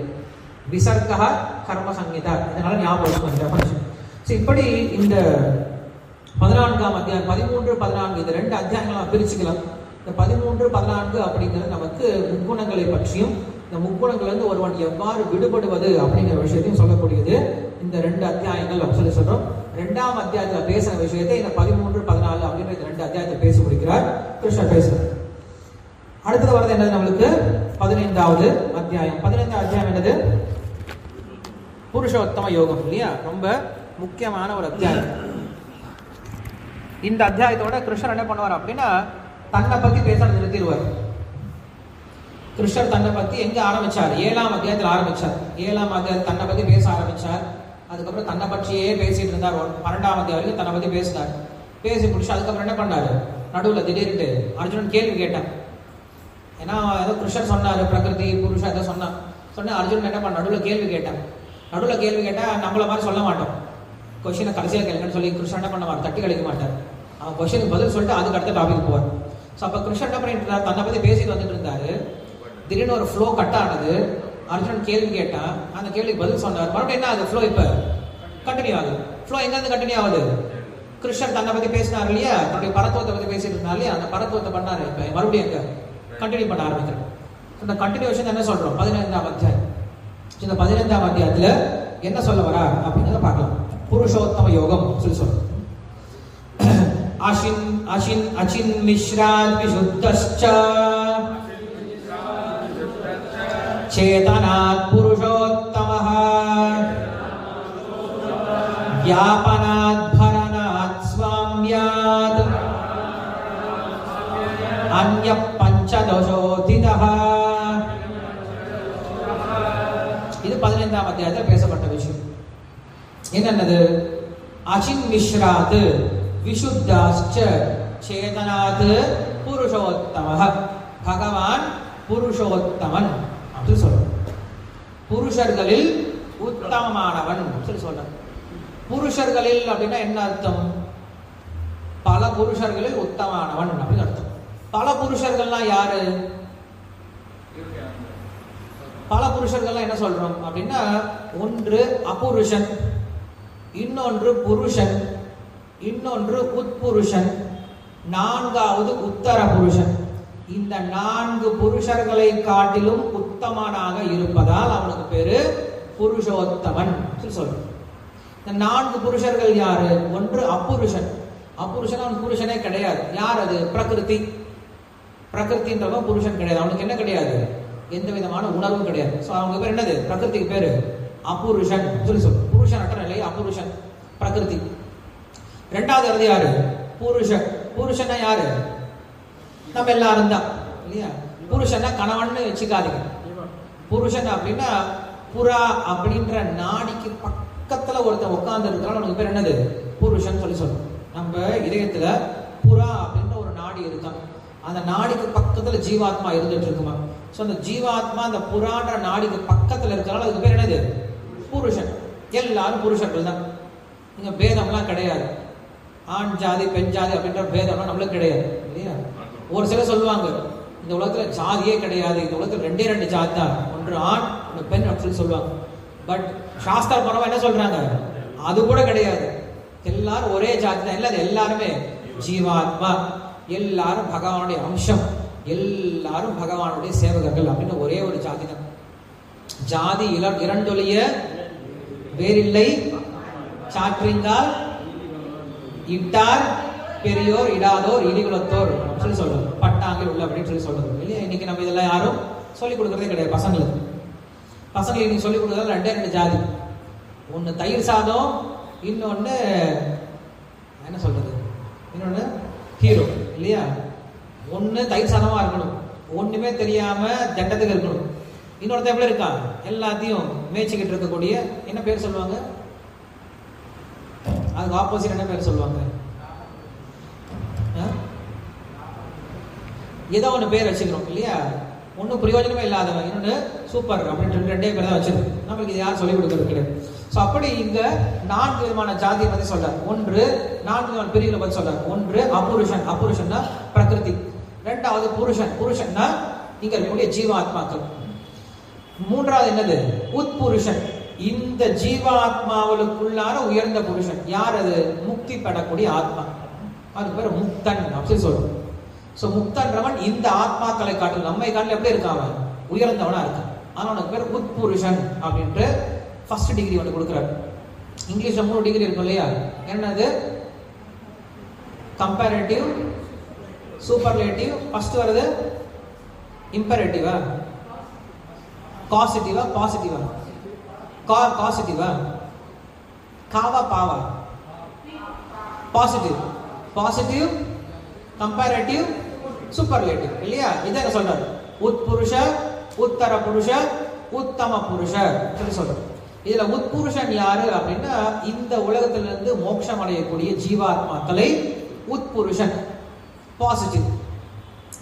இந்த உலகத்துக்கே வராம அங்கேயே இருக்காங்க இல்லையா? எப்பயுமே நித்தியமா நித்திய முக்தர்கள் சொல்லி சொல்றோம் இல்லையா? அவங்களுக்கு இந்த சம்சாரத்தினுடைய ஸ்பரிசமே இல்லாம ஒரு சிலர்லாம் இருப்பாங்க. அவங்கள ஜீவன் முக்தர்கள், எப்பயும் முக்தி பெற்றவங்க நித்திய முக்தர்கள் சொல்லி சொல்றோம். ஸோ அவங்களுக்கு பேர் என்னது? உத்தர புருஷன். உத்தர புருஷன். அடுத்தது என்னது? கம்பேரேட்டிவ். யாரோட கம்பேரேட்டிவ்?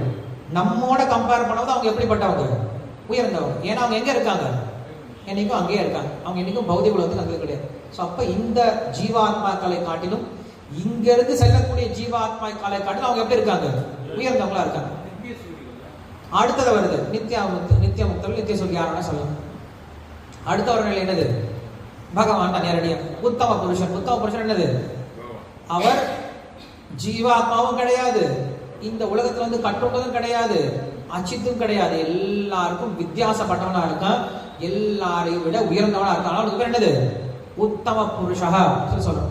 உத்தம புருஷஸ்வன்யா பரமாத்மே விதாஹிருதா யோலோகத்ரயமாவிஷ்ய பிபர்த்தவ்ய ஈஸ்வரஹ. ஸோ இந்த விஷயம் தான் கிருஷ்ணன் என்ன பண்றார் அப்படின்னா கடைசியில் சொல்லி முடிக்கிறார். உத்தம புருஷஸ்வன்யா பரமாத்மே விதாஹிருதா. அர்ஜுனா, எனக்கு பேர் தான் என்ன சொல்றாங்க? பரமாத்மான்னு பேர் எனக்கு தான் இருக்கு. கிருஷ்ண பரமாத்மா ஒருத்தர் தான். வேற யாருக்காவது பரமாத்மான்ற பேர் பொருந்துமா? யாருக்கும் சொல்றது கிடையாது இல்லையா? பரமாத்மா அப்படின்னா அது ஒரே சப்தம் யாருக்கு தான்? அது கிருஷ்ணருக்கு மட்டும். கிருஷ்ணரே என்ன பண்றாரு? பகவத்கீதையில கடைசியில் அடிச்சு சொல்றார், சத்தியம் பண்ணி சொல்றார். உத்தம புருஷஸ்வன்யா பரமாத்மே உதாகிருதா. எங்க சொல்றாங்க? யோலோக திரயமாவிஷ்ய. 3 வேதங்களும் சொல்லப்படுது.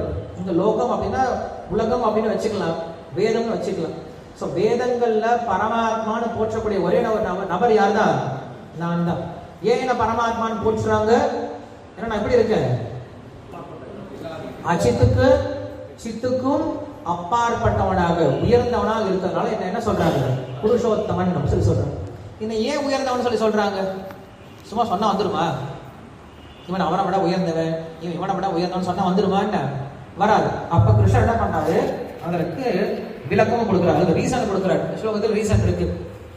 ஃபர்ஸ்ட் என்ன சொல்றாரு? அச்சின் மிஸ்ராத் சேதனாத், விசுத்தாத் சேதாத் சேதனாத் அப்படின்னு நம்ம என்ன பண்ணணும்? பிரிச்சு பார்த்துக்கணும். அச்சின் மிஸ்ராத். இங்க அச்சின்னா அச்சித்னா என்னது? பிரகிருதி இல்லையா? சோ அச்சின் மிஸ்ராத் அப்படின்னா பிரகிருத்தினுடைய சம்பந்தமுடைய, பிரகிருத்தினுடைய சம்பந்தத்திலிருந்து விடுபட்ட, பிரகிருத்தினுடைய தொடர்பே இல்லாத அப்படின்னு 3 அர்த்தங்கள் என்ன பண்றாரு இந்த ஒரே ஸ்லோகத்துல ஒரே வார்த்தையில கொடுத்துட்டாரு. சம்ஸ்கிருதம் தெரிஞ்சா ரொம்ப நல்லா ரசிச்சு படிக்கலாம். எனவே சோ அப்படி சொல்லி முடிச்சுட்டு இப்படி பண்ணா புருஷோத்தமன் சொல்லி சொல்றோம். ஏன் புருஷோத்தமன் என்ன சொல்றேன்? 3 காரணங்கள் சொல்றாரு, ரொம்ப முக்கியமான காரணங்கள் கவனிச்சு பாருங்க. என்ன சொல்றாரு? வியாபனாத், பரணாத், ஸ்வாமியாத் அப்படின்னு சொல்லி சொல்றாரு. இந்த 3 காரணங்களால எனக்கு பேர் என்னது? புருஷோத்தமன். இந்த அர்த்தம் என்னது? ஃபர்ஸ்ட் சொல்றாரு வியாபனாத், எல்லா இடத்துல நான் எப்படி இருக்கேன்? வியாபிச்சு இருக்கேன். அடுத்தது பரணாத், எல்லாவற்றையும் என்ன பண்ணிட்டு இருக்கேன்? தாங்கிட்டு இருக்கேன். மூன்றாவது ஸ்வாமியாத், ஸ்வாமியாத் அப்படின்னா எல்லாவற்றையும் கட்டுப்படுத்துவனாகவும் இருக்கேன், எல்லாத்துக்கும் சொந்தக்காரனாகவும் எல்லாவற்றையும் கட்டுப்படுத்துவனாகவும் இருக்கேன். இந்த 3 காரணங்களால் நான் எப்படி இருக்கேன்? புருஷோத்தமனா இருக்கேன். இந்த 3 காரணங்கள் என்னது? ஃபர்ஸ்ட் வியாபனம், பரவி இருக்கிறது. இந்த உலகத்துல பரவி இருக்கக்கூடிய விஷயம் என்னது? சூரிய ஒளி கூட மறைஞ்சிரும் இல்லையா? இந்த உலகத்துல பரவி இருக்கக்கூடிய விஷயம் ஆகாசம் அப்படிங்கிறது. ஆகாசம் என்னைக்கும் பறஞ்சு விரிஞ்சு இருக்கும் இல்லையா? சோ பறந்து விரிஞ்சு இருக்கிறது. ஆகாசம் இந்த ஒரு குணம் இருக்கு, பறந்து விரிஞ்சு இருக்கக்கூடிய தன்மை இருக்கு. ஆனா அதுக்கு என்ன குணம் கிடையாது? அடுத்த 2 குணம் கிடையாது. என்னது? பரணாத்து, சுவாமியாத்து. எதையும் பறிக்க போறது கிடையாது, எதையும் கண்ட்ரோல் பண்ண போறது கிடையாது. அடுத்தது வருது என்னது? பரணாத்து, தாங்கக்கூடிய சக்தி. தாங்கக்கூடிய சக்தி யாருக்கு இருக்கு? பூமிக்கு இருக்கு. சோ பூமிக்கு இருக்கே தவிர பூமிக்கு என்ன சக்தி கிடையாது? ஃபர்ஸ்ட் சொல்லக்கூடிய வியாபனாத்து கிடையாது, எல்லா இடத்துலயும் வியாபிக்கிறது கிடையாது. அதே போல என்ன கிடையாது? நியமிக்கக்கூடிய சக்தி அப்படிங்கிறதும் கிடையாது அப்படின்னு பார்க்கணும். மூன்றாவது வருது என்னது? ஸ்வாமியாத்து. ஸ்வாமியாத்துல கட்டுப்படுத்தக்கூடிய சக்தி. கட்டுப்படுத்தக்கூடிய சக்தி யார்கிட்ட இருக்கு? ராஜா கிட்ட இருக்கு. ராஜா என்ன பண்ண முடியும்? எல்லாத்தையுமே கட்டுப்படுத்த முடியும். ஆனா அவனுக்கு என்ன குணங்கள் கிடையாது? வியாபனாத்தும் கிடையாது, பரணாத்தும் கிடையாது. ராஜா வந்து ஒரு ஒரு நாட்டை தாங்குறா, நாட்டை தூக்கிட்டு வச்சுட்டு இருப்பான். நான் குடும்பத்தை தாங்கிட்டு இருக்கேன், குடும்பத்தை கட்டுப்படுத்துறேன். என்ன அர்த்தம்? வீட்டை மேல தூக்கிட்டே இருக்கவா அர்த்தமா என்ன? கிடையாது. இது வந்து முட்டாள்தனமான ஒரு அர்த்தம். இதுதான் வந்து மற்ற மதங்கள் சொல்லிக் கொடுக்கக்கூடிய அர்த்தம்.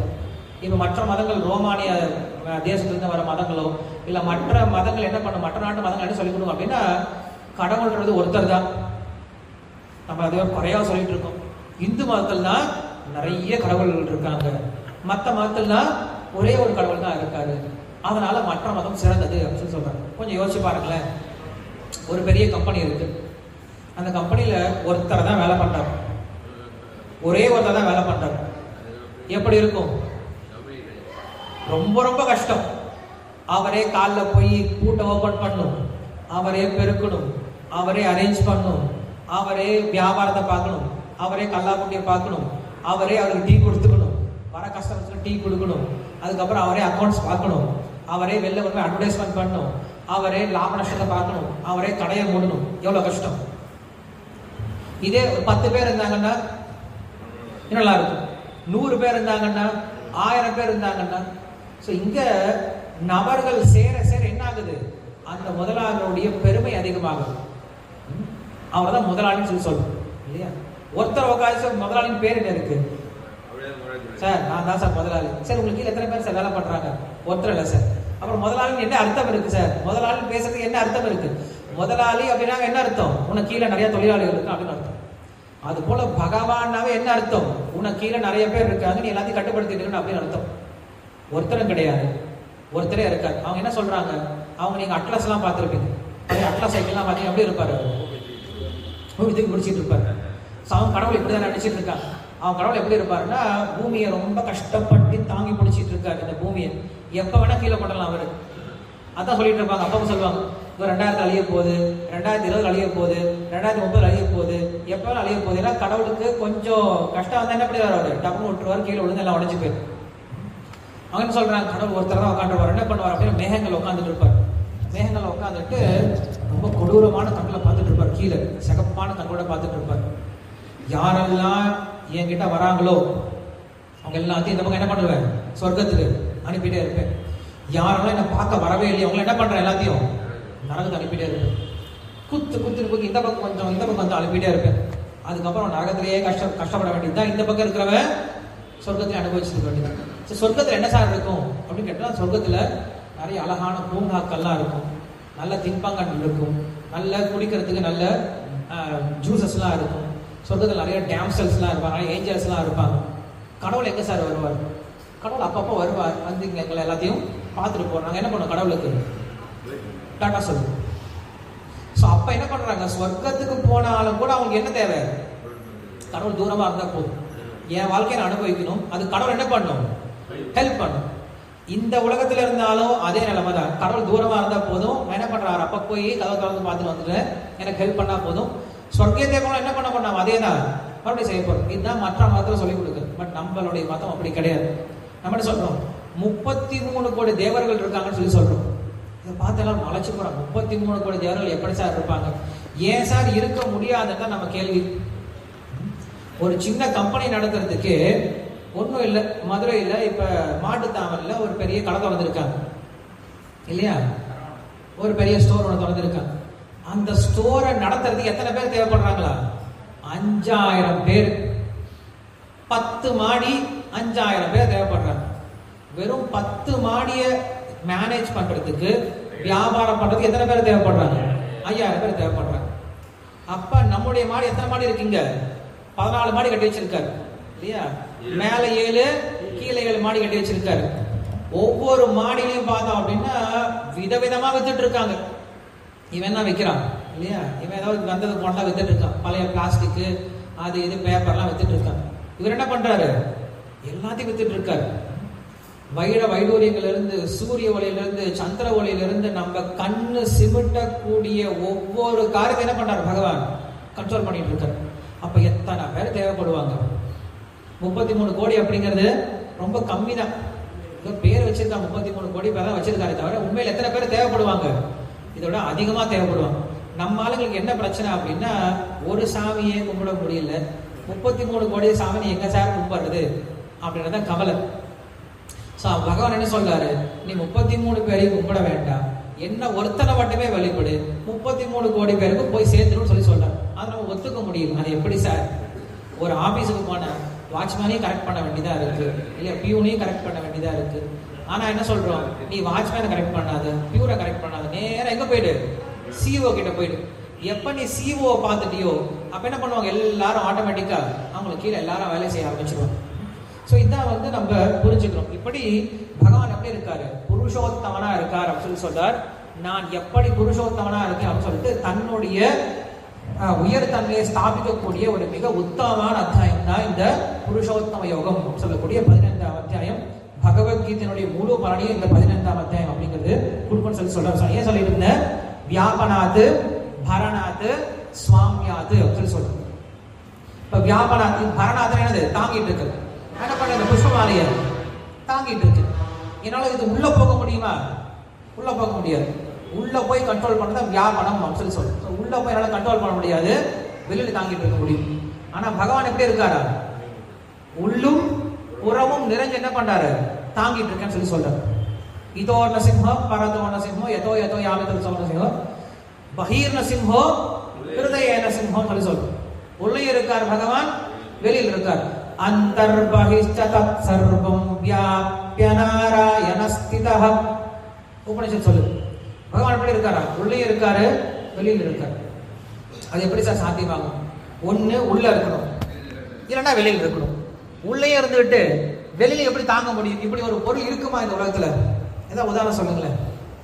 உள்ளே இருக்கணும், வெளியில தாங்கிட்டு இருக்கணும்.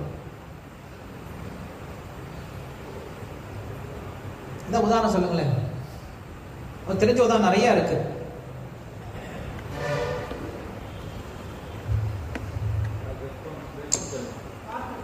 என்னது? காற்று அப்படி உள்ளே வெளியே தாங்கிட்டு இருக்கு. காத்தான தாங்கிட்டு இருக்கு.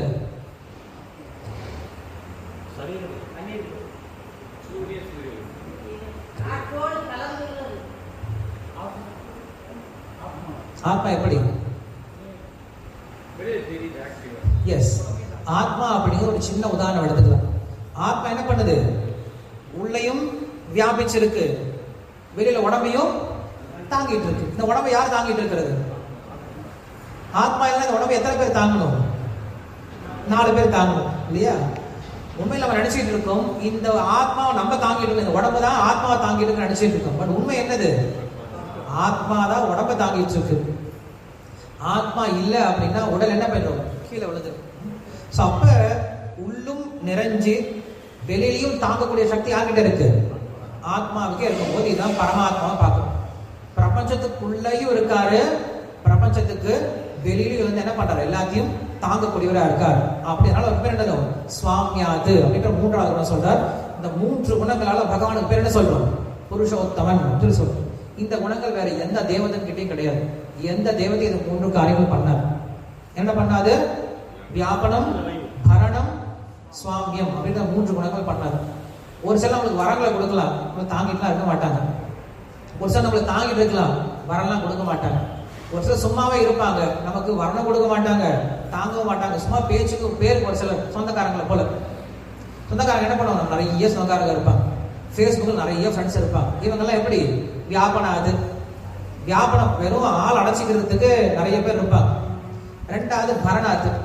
ஒரு பிரச்சனை வந்துச்சு என்ன பண்ணுவாங்க? எல்லாரும் விட்டு ஓடி போயிடுவாங்க. யார் தான் கடைசியில் நிற்கிறது? ஒன்று நம்ம அப்பா அம்மா நிற்பாங்க, இல்லை நம்மளுக்கு ரொம்ப நெருங்கிய நண்பர்கள் நிற்பாங்க. இது பரணாத்து. கடைசியில் வர்றது என்னது? சுவாமியாது. இது எல்லாரையும் தாண்டி ஒருத்தர் தான் நிற்பார். யாரு? பகவான் மட்டும் தான் நிற்பார். அவர் மட்டும்தான் அவளை காப்பாற்ற முடியும் இல்லையா? ஸோ அதனால இங்க சுவாமியாது அப்படின்னு சொல்லிட்டு 3வது குணத்தை சொல்றாரு. ஸோ இப்படி பகவான் எப்படி இருக்கார் அப்படின்னா புருஷோத்தமனா இருக்கார் அப்படின்னு சொல்லிட்டு அவளுக்கு 15வது அத்தியாயத்தை பத்தி சொல்றாரு. அதுக்கப்புறம் வருது 16வது அத்தியாயம். 16வது அத்தியாயம் அப்படிங்கிற நம்மளுக்கு ரொம்ப பரிச்சயமான அத்தியாயம். நம்மளை பத்தி பேசியிருக்காரு. பகவத்கீதையில நம்மை பற்றி பேசியிருக்காரு. ரொம்ப பெருமையான விஷயம் இல்லையா? பகவத்கீதையில யாரோட பேர்லாம் எடுத்திருக்காரு கிருஷ்ணர்? பகவத்கீதை புக்ல யாரோட பேரெல்லாம் எடுத்திருக்காரு? ஃபர்ஸ்ட் அத்தியாயத்தில் நிறைய பேரோட பேர்லாம் எடுத்து வச்சிருக்காரு. செகண்ட் அத்தியாயத்துல யாரோட பேர்லாம் கொடுத்திருக்காரு? யாரை பத்திலாம் பேசுவாரு? இல்ல, நபர்கள். ஏதாவது நபருடைய பேர் எடுத்து பேசுறதுன்னா 2ஆம் அத்தியாயத்துல யாருடைய நபரை எடுத்து பேர் பேசியிருக்காரா? யாரும் கிடையாது இல்லையா? ஒரே ஒருத்தன் தான், அர்ஜுனன் தான் இல்லையா? அர்ஜுனனை பத்தி பேசுவார். 3ஆம் அத்தியாயத்துல ஒருத்தரை பத்தி பேசியிருக்காரு, ஒரு ஸ்பெஷல் பர்சனை பத்தி பேசியிருக்காரு. 3ஆம் அத்தியாயத்தில் யார் அது? ஒருத்தரோட பேர் வரும். Very good. ஆஸ்திதோ ஜனகாதயா அப்படின்னு சொல்லுவார். லோக சங்கிரகமேவாபி சம்பஷ்யன் கருத்தும் அர்ஹசி அப்படின்னு சொல்லிட்டு ஜனக மகாராஜோட பேர் என்ன பண்ணுவார்? எடுத்து பேசுவார். கிருஷ்ணர் யாருடைய பேர் இன்க்ளூட்லாம் பண்ண மாட்டார். ரொம்ப ஜாக்கிரதையா இருப்பார். தன்னை பத்தி பேசும்போது தன்னை பத்தி மட்டும் தான் பேசுவார். யாரை பத்தி எடுத்துக்கவே மாட்டார். டே நான் தானே சுப்ரீம் அப்படின்னா அவரை பத்தியே தான் பேசிட்டு இருப்பார், தவிர வேற யாரும் எடுத்துக்கவே மாட்டார். ஆனா அப்படிப்பட்ட நிலைமையில் என்ன பண்றாரு? ஜனக மகாராஜன் எடுத்து உதாரணம் கொடுக்குறாரு. ஒரே ஒரு உதாரணம் கொடுத்துட்டார், அதுக்கப்புறம் நிறுத்திட்டார். வேற யாரையும் எடுத்து பேசவே இல்லை. அப்படி இருக்கும்போது இங்க 16ஆம் அத்தியாயம் அப்படிங்கிறது நம்மை பற்றிய விஷயம் சொல்லி சொன்னா, தேவாசுர விபாகோக்தி பூர்விகா சஸ்திரவஸ்யதா தத்வானுஷ்டான விஜ்ஞான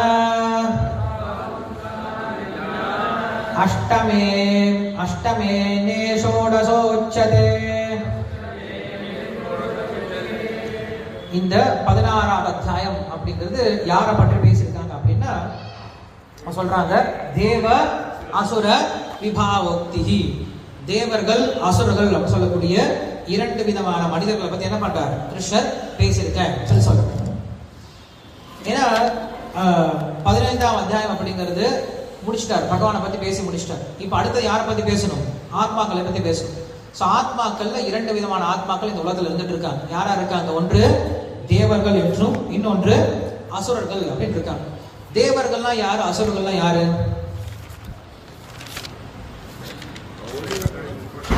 அவ்வளவுதான். சாஸ்திரங்களை ஏற்று நடக்கக்கூடியவர்கள் தேவர்கள், சாஸ்திரத்துக்கு புறமா நடக்கக்கூடியவர்கள் அசுரர்கள். அவ்வளவுதான் விஷயம். தேவர்கள் அப்படின்னு தனியா ஒரு பிறப்பும், அசுரர்கள் அப்படின்னு தனி பிறப்பும் கிடையாது. ஒருவன் சாஸ்திரத்துக்கு உட்பட்டு நடந்தான் அப்படின்னா அவன் அசுரனா இருந்தாலும் அவன் என்னதான்? தேவன் தான். ஒருவன் சாஸ்திரத்துக்கு உட்பட்டு நடக்கல அப்படின்னா அவன் தேவனாக இருந்தாலும் அசுரன் தான் அப்படிங்கிறதான் விஷயம். அப்ப தேவன் அசுரன் நம்ம யார் சொல்றோம் அப்படின்னா சாஸ்திரத்தை அடிப்படையாக கொண்டு சொல்றோம் சொல்றோம். நமக்கு இந்த திருப்பார்கடல் கடையிறத கதை தெரிஞ்சிருக்கும் எல்லாருக்கும் இல்லையா? பகவான் என்ன பண்ற, திருப்பார்கடலை கடைய வைக்கிறார். யாரெல்லாம் கடையிறாங்க? தேவர்கள் அசுரர் 2 பேர் கடையிறாங்க. கடைஞ்சி நம்மளுக்கு அதுல இருந்து என்ன வருது? அமிர்தம் வருது. அமிர்தத்தை நம்ம யாருக்கு கொடுக்குறோம்? தேவர்கள் கொடுக்குறோம். இதுதான் விஷயம். இது வெளில பார்த்தா கதையா இருக்கும். இது நம்ம வெளியில இதோட உள்ள அர்த்தம் என்ன சொல்றாங்க அப்படின்னா, நமக்குள்ளதான் யார் இருக்காங்க? தேவர்கள் இருக்காங்க, அசுரர்கள் இருக்காங்க. இதுல அசுரர்கள் யார் அப்படின்னா கர்ம என்ன சொல்றது, என்ன சொல்றதுக்கு கர்மங்களை செய்யக்கூடிய புலன்கள் இருக்கு இல்லையா? என்ன சொல்றதுக்கு பேரே கர்மேந்திரியம். கர்மேந்திரியம் ஞானேந்திரியம் சொல்லி சொல்றோம் இல்லையா? ஸோ கர்மேந்திரியம்ன்றது என்னது? அசுரர்களை போல. ஞானேந்திரியம் அப்படிங்கிறது தேவர்களை போல. ஸோ அப்ப என்ன பண்றோம்? இந்த கர்மேந்திரியங்கள் ஞானேந்திரியங்கள் அப்படின்ற இந்த ஒரு உடம்பை மத்தாக கொண்டு என்ன பண்றோம்? நம்ம சர்ன் பண்ண ஆரம்பிக்கிறோம். சர்ன் பண்ண ஆரம்பிக்கிறோம். இந்த உலகத்துல கடமைகளை செய்ய ஆரம்பிக்கிறோம். அந்த கடமைகள் மூலியமா நமக்கு என்ன வருது? நிறைய பலன்கள்லாம் வருது இல்லையா? நிறைய இன்பங்கள்லாம் வருது. அந்த விஷயங்கள் என்ன பண்ண நம்ம யார் கொண்டு போய் கொடுக்கணும்? தேவர்களுக்கு கொடுக்கணும். தேவர்களுக்கு அப்படின்னா இதுல இருந்து வரக்கூடிய நல்ல விஷயங்களை கொண்டு ஞானத்தை கொண்டு போய் கொடுக்கணும். ஞானத்தை கொண்டு போய் கொடுக்கணும் என்ன அர்த்தம்? நம்ம இப்ப ஒரு வியாபாரமே பண்றோம்னு வச்சுக்கோங்களேன். அந்த வியாபாரத்திலிருந்து வரக்கூடிய லாபத்தை யார் கொண்டு போய் கொடுக்கணும்? ஞானத்தை கொண்டு போய் கொடுக்கணும். அதாவது ஆன்மீகத்தை கொண்டு போய் கொடுக்கணும். இதுல இருந்து வரக்கூடிய விஷயத்தை கொண்டு போய் கொடுக்கணும். கொண்டு போய் அசுரர்கிட்ட சமர்ப்பணம் பண்ணிடும் இல்லையா? அசுரன் தான் யாரு? மறுபடியும் வேலை பண்ண வைக்கிறது. ஸோ அப்ப இந்த கதை நம்மளுக்கு எதை காட்டுது அப்படின்னா, இந்த உலகத்தில் எல்லாரும் தேவ அசுரர்களோட சேர்ந்துதான் வாழ்ந்தாகணும். தேவர்கள் தனியாக அசுரன் தனியாக பிரிக்கவே முடியாது. 2 பேர் சேர்ந்தாதான் என்ன பண்ண முடியும்? அமிர்தத்தை கொண்டு வர முடியும். ஏன் பகவான் என்ன பண்ணிருக்கலாம்? தேவர்களை மட்டும் விட்டுருக்கலாம்ல. தேவர்கள் இந்த பக்கம் பாதி பேர், இந்த பக்கம் பாதி பேர், வாங்கப்பா கடைங்கப்பா சொல்லியிருக்கலாம்ல. ஏன் பகவான் அசுரர்களை இன்க்ளூட் பண்ணிக்கிட்டாரு? இந்த ஒரு தத்துவத்தை காட்டுவதற்கு. தேவ அசுரர்கள் 2 பேரும் சேர்ந்தாதான் என்ன பண்ண முடியும்? அமிர்தம் வெளில வரும். அதே போல இந்த உடம்பை நம்ம உபயோகப்படுத்த என்ன பண்றோம்? ஒரு வேலை செய்யணும். உடம்பை உபயோகப்படுத்தணும் அப்படின்னா நமக்கு கர்மேந்திரியம் தேவை, ஞானேந்திரியம் தேவை. 2 சேர்ந்து என்ன பண்றோம்? வேலை செய்யறோம். அந்த வேலைகளை என்ன பண்றோம்? நம்ம நிறைய பொருட்களை உற்பத்தி பண்றோம். செல்வத்தை உற்பத்தி பண்றோம், பேரை உற்பத்தி பண்றோம், பதவியை உற்பத்தி பண்றோம். இதெல்லாத்தையும் எதுக்காக யூஸ் பண்ணுமா? தேவர்களை போல சாஸ்திரத்துக்கு ஹேதுவான விஷயத்துக்கு யூஸ் பண்ணுமா? எதுக்கு யூஸ் பண்ணக்கூடாது? சாஸ்திரத்துக்கு புறம்பான விஷயத்தை என்ன பண்ணக்கூடாது? இந்த அமிர்தத்தை. அமிர்தம் என்னது? இங்க நாம் கஷ்டப்பட்டு சம்பாதிச்ச பொருள், இதுதான் அமிர்தம் சொல்லி சொல்றோம். நாம் கஷ்டப்பட்டு சம்பாதிச்ச பொருள், நம்முடைய பெயர், நம்முடைய பதவி, இதெல்லாம் எதுக்காக யூஸ் பண்ணக்கூடாது? கர்மேந்திரியத்துக்கு யூஸ் பண்ணக்கூடாது. கர்மேந்திரியம்னா புலன்களை அனுபவிப்பதற்காக யூஸ் பண்ணக்கூடாது. எதுக்காக யூஸ் பண்ணும்? ஞானத்தை வளர்க்கக்கூடிய ஞானேந்திரியங்கள் அப்படின்னா ஆன்மீக முன்னேற்றத்திற்காக உபயோகப்படுத்தக்கூடிய விஷயங்களை யூஸ் பண்ணும் அப்படின்னு சொல்றோம். இதுதான் அதோடைய அர்த்தம். ஸோ அப்ப இங்க தேவ அசுர குணம் அப்படிங்கிறது வேற எங்கேயும் கிடையாது, நமக்குள்ளதான் இருக்கு. ஸோ அது என்ன பண்ணும்? அசுர குணத்தை சரியாக உபயோகப்படுத்தி என்ன பண்ணும்? அது எல்லாத்தையும் கொஞ்சம் கொஞ்சமா தேவ குணமா என்ன பண்ணும்? மாற்ற ஆரம்பிக்கும். குணங்கள் நம்ம அழிக்க முடியாது. குணங்கள் என்ன பண்ண மாற்ற முயற்சி பண்ணும். ஒருத்தருடைய கோபத்தை அழிக்க முடியாது, அந்த கோபத்தை என்ன பண்ணும்? மாற்ற முயற்சி பண்ணும். ஒருத்தருடைய ஆசையை அழிக்க முடியாது, அந்த ஆசை என்ன பண்ணும்? மாற்ற முயற்சி பண்ணும். ஒருத்தருடைய காமத்தை அழிக்க முடியாது, அந்த காமத்தை என்ன பண்ணும்? மாற்ற முயற்சி பண்ணும். ஒருத்தருடைய பேராசை அழிக்க முடியாது, அந்த பேராசை என்ன பண்ணும்? மாற்றிடணும். எதுக்காக மாற்றணும்? பௌதிகத்திலிருந்து ஆன்மீகமா மாத்திடணும். இதுதான் நம்ம என்ன பண்ணணும் இந்த அத்தியாயத்துல கத்துக்க போறோம் அப்படின்னு சொல்றார். சின்ன 16ஆம் அத்தியாயத்துல சொல்றோம் அப்படின்னா தேவகுணம்னா என்னது, அசுர குணம்னா என்னது அப்படின்னு சொல்றாரு. அதே போல ஒருவன் சரியாக எப்படி நடந்துக்கணும், தர்ம பிரகாரம் ஒருத்தர் எப்படி நடந்துக்கணும் அப்படின்னு சொல்றாரு. 16ஆம் அத்தியாயத்துல ரொம்ப ஃபேமஸான ஒரு ஸ்லோகம், யஹ சாஸ்திர விதி முத்ஸிஜ்ய வர்த்ததே காமகாரதः நச சித்திம் அவாப்னோதி ந சுகம் ந பராங்கதிம் அப்படின்னு சொல்லி முடிக்கிறார். பகவத்கீதையுடைய கடைசியில இந்த ஸ்லோகத்தை சொல்லி முடிப்பார். 16ஆம் அத்தியாயத்தை சொல்லி முடிப்பார். தஸ்மாத் சாஸ்திரம் பிரமாணந்தே காரியா காரிய பவஸ்தோ தஸ்மாத் சாஸ்திர விதானோக்தம் கர்த்தும் காரிய விஹாரசி அப்படின்னு சொல்லுவார். தஸ்மாத் சாஸ்திரம் பிரமாணந்தே அப்படின்னு முடிக்கிறார். ஒருத்தருடைய வாழ்க்கையில் எது பிரமாணமா இருக்கணுமா? சாஸ்திரம் தான் பிரமாணமா இருக்கணும். இது ஃபர்ஸ்ட் எஸ்டாப்ளிஷ் பண்ணும். நம்ம யாருக்கு பிரச்சாரம் பண்ணாலும் இல்லை நாமே நம்முடைய வாழ்க்கையை ஆரம்பிக்கிறதா இருந்தாலும் ஃபர்ஸ்ட் நம்ம என்ன புரிஞ்சுக்கணும்? சாஸ்திரத்தை புரிஞ்சுக்கணும். தஸ்மாது ஆகையால் அப்படின்ற வார்த்தையை உபயோகப்படுத்துறாரு. ஆகையால் அப்படின்னு சொல்றாரு. இதனால இந்த இந்த தெய்வீக அசுர குணங்களுக்கெல்லாம் எதுதான் அடிப்படை? சாஸ்திரம் தான் அடிப்படை. அதனால என்ன பண்ற? சாஸ்திரத்தை கொண்டு உடைய வாழ்க்கையை என்ன பண்ற? நடத்த ஆரம்பின்னு சொல்லி சாஸ்திரத்துக்கு புறம்பா எதையும் செய்யாதீங்க. தஸ்மாது சாஸ்திரம் பிரமாணம் தே காரிய அகாரிய விவஸ்திதோ. புரிஞ்சுக்கோ ஃபர்ஸ்ட், எதை செய்யணும் எதை செய்யக்கூடாது என்ன பண்ணு, சாஸ்திரத்தை தெரிஞ்சுக்கும். ஒரு பிராமணன் போர் செய்யக்கூடாது, ஒரு சத்திரியன் போரை விடக்கூடாது, ஒரு பிராமணன் பொய் சொல்லக்கூடாது, ஒரு வைசியன் பொய் சொல்லாம இருக்கக்கூடாது இல்லையா. ஒரு பிராமணன் தேவையில்லாம உடல் உழைப்பை உபயோகப்படுத்தி கழுத மாதிரி உழைச்சிடக்கூடாது, யாருக்கிலையும் ஒரு சேவகனா ஒருத்தர்கிட்ட வேலைக்காரனா போயிடக்கூடாது. ஒரு சத்துருத்தர் என்ன பண்ணும், கண்டிப்பா ஒருத்தர்கிட்ட தன்னை ஒப்படைத்து அவர்கள் சொல்ற பிரகாரம் தன்னுடைய வாழ்க்கை நடத்திதான் ஆகணும். ஸோ இப்படி ஒவ்வொருத்தருக்கும் தர்மம் மாறுபடும். அப்ப என்ன பண்ணும், சாஸ்திரத்தை வந்து நம்மளுடைய தர்மத்தை என்னன்னு தெரிஞ்சுக்கணும் அப்படின்னு சொல்றோம். ஸ்திரீ தர்மத்தை புருஷன் செய்யக்கூடாது, புருஷ தர்மத்தை ஸ்திரீ செய்யக்கூடாது, பிரம்மச்சரிய தர்மத்தை கிரகஸ்தன் செய்யக்கூடாது, கிரகஸ்த தர்மத்தை சன்னியாசி செய்யக்கூடாது இல்லையா. ஸோ இப்படி தர்மம் அப்படிங்கிறது மாறுபடும். எல்லாருக்கும் தர்மம் ஒரே போல இருக்க போறது கிடையாது. ஸோ அப்ப என்னுடைய தர்மம் என்ன அப்படிங்கிறது என்ன பண்ணும், முதல்ல ஒருத்தர் சாஸ்திரத்திலிருந்து தெரிஞ்சுக்கணும்னு சொல்லி சொல்றேன்.